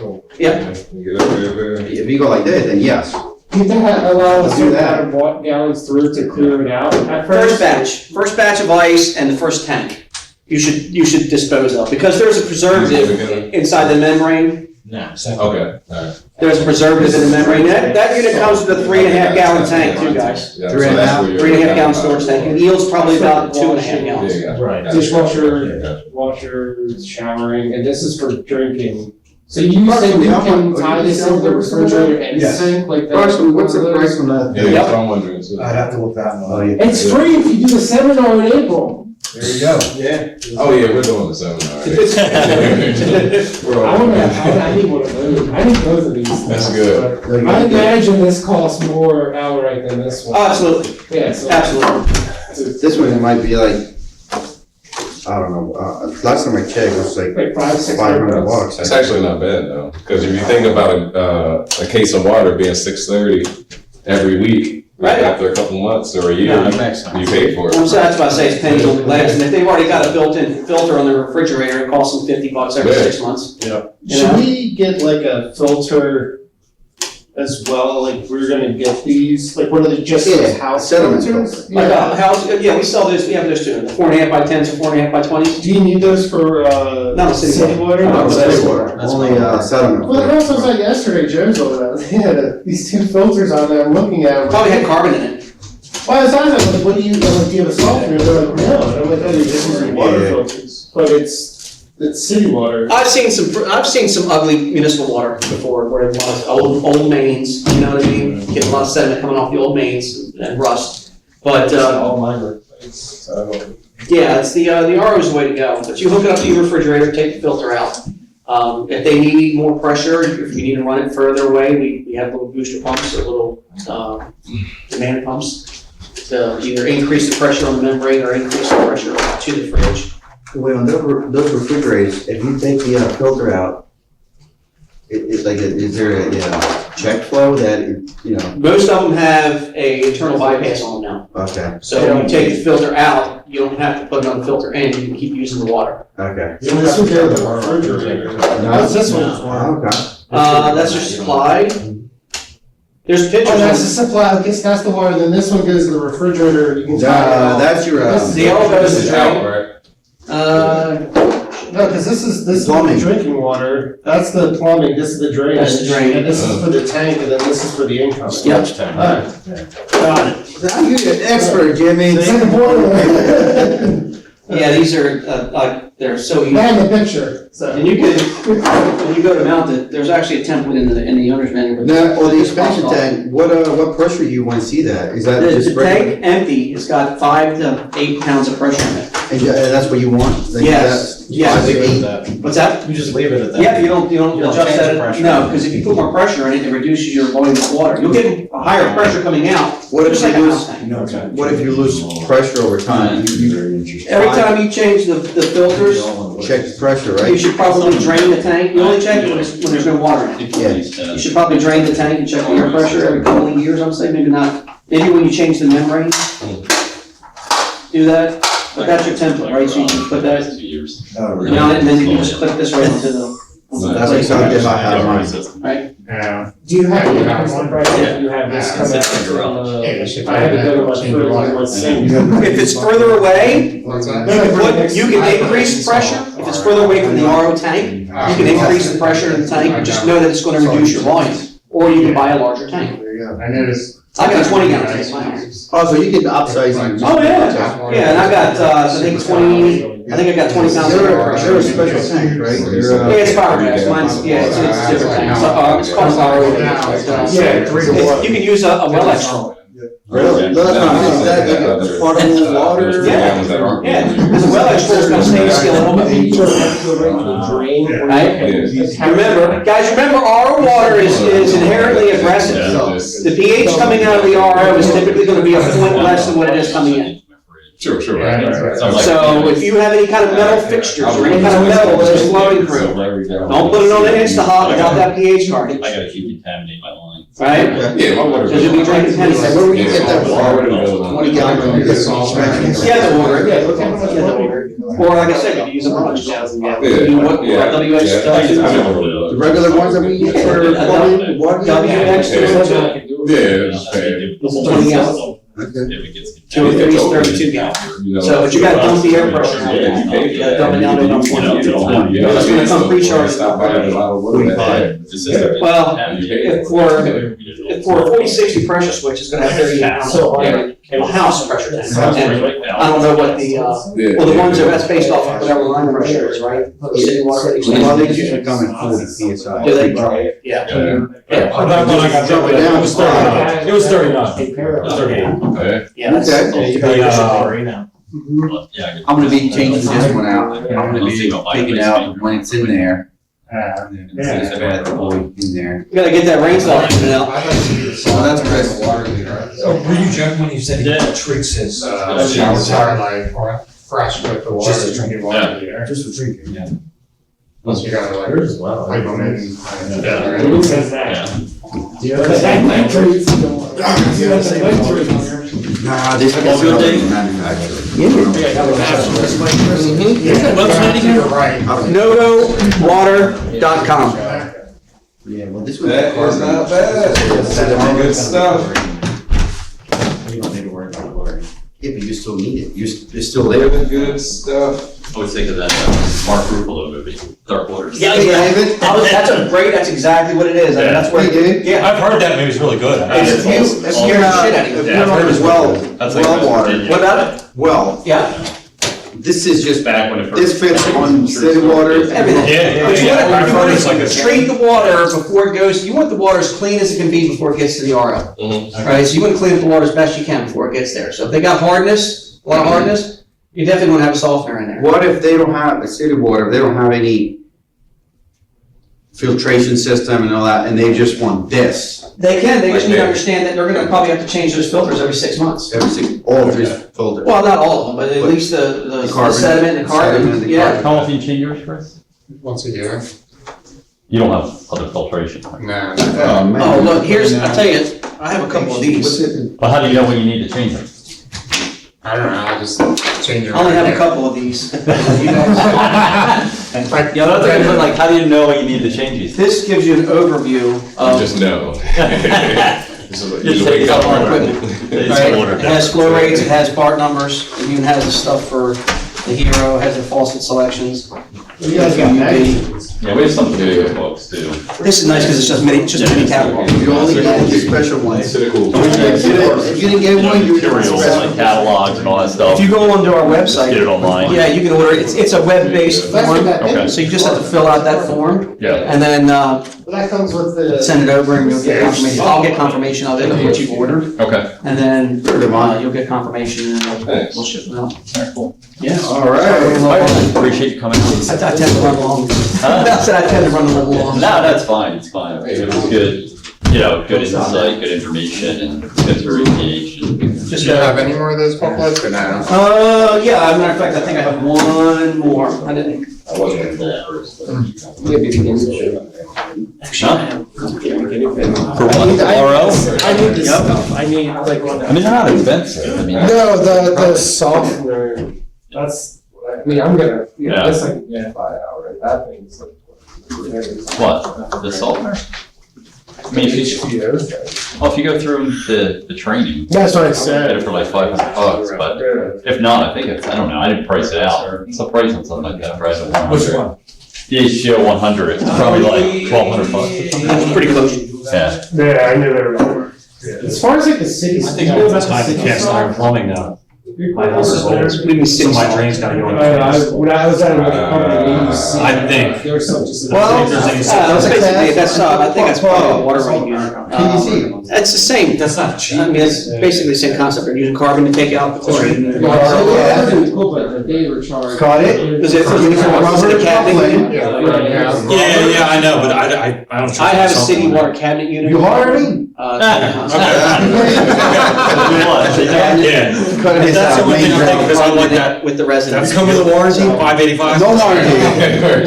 No warranty. I like 585 As for is. HDM. As is. Yeah, very easy to. Yeah, it's. Yeah. No, but he said he has no cap. I don't have any, I It's all- have all all his, caps, the house is old. I asked them how much Drain, it did, I would it's just buy it, they're like. So I said, just cut one section. I think it's That's all. crazy. Cut one I section. mean, installer, they're like, no, it's Yeah. That's too much. Right. Put it in your. Yeah, just cut that. Enrique, I'm calling Enrique. It's not good on you. You know, you know. Do you have a pump for your air conditioner?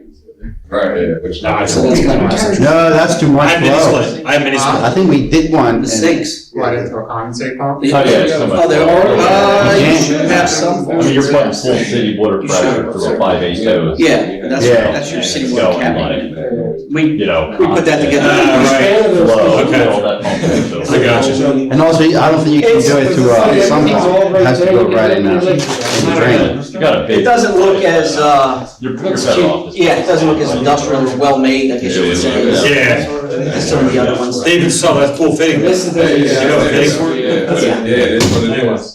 Yeah. I bought it, yeah.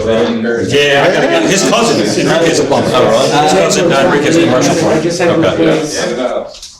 Just cut that bad boy, have, 10-foot section. meter in the top of my yard. You're making that sound easy. I don't Oh, you have to have support. Have you ever seen a plumber actually do the whole dip and melding thing? Lead? Lead? I did. Did you? Yeah, I did it once, one time with one house that moved into. Yeah, You know, it was Is that hard a water? standpipe, or it was a, main That's what riser I'm gonna. that had a T off of replace it all it. in You had Texas. the pipe going across the sink, so we Right, had to cut that out. And then, let in the new fitting, and then it's not. Wow. Sorry, sir. That's crazy. They still have to do that It's for like a little, yeah, it's like It's like a ladle, right? It's like a ladle, you have a ladle. Horsehair? Yeah, you get Wow, that's what it is, man. You guys will have. All that stuff is in my mind, because I was thinking, I wouldn't get this for $5.85. Probably older. Like, Yeah. Okay. It's not horrible. it was in a crawl space too. Yeah, it should be a big up. Yeah, that's where they are a lot of times. One of the guys that you did, full system for, or we did a mini split. He had his cast relined, so what they do now is they line it with epoxy. They snake it down, And then he, and Horizon's doing it apparently. He says, yeah. What is it? Oh, the they're lead. relying Different times. It's a reline. but how do you work on T's and or why? 10. Is that They're only doing the street, they're only doing some from a certain point from the house. the main, to the street. the main? Apparently it gets locked, that's what that dude said. And he's had to redo a lot of it himself. He's the older guy, he's a really nice guy.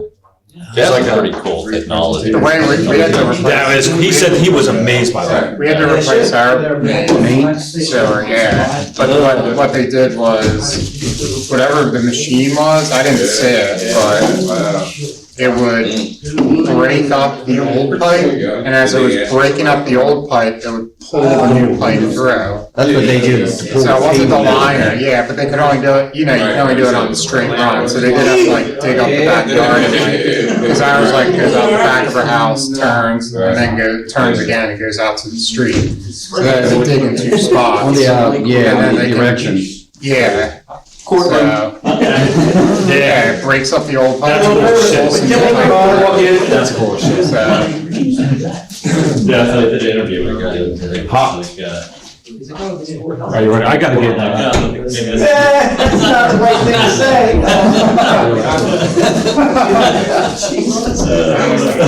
Oh my God. See you later, Joe. Hopefully it wasn't. See you, Chris. Have a good day. See you. Like a U shape.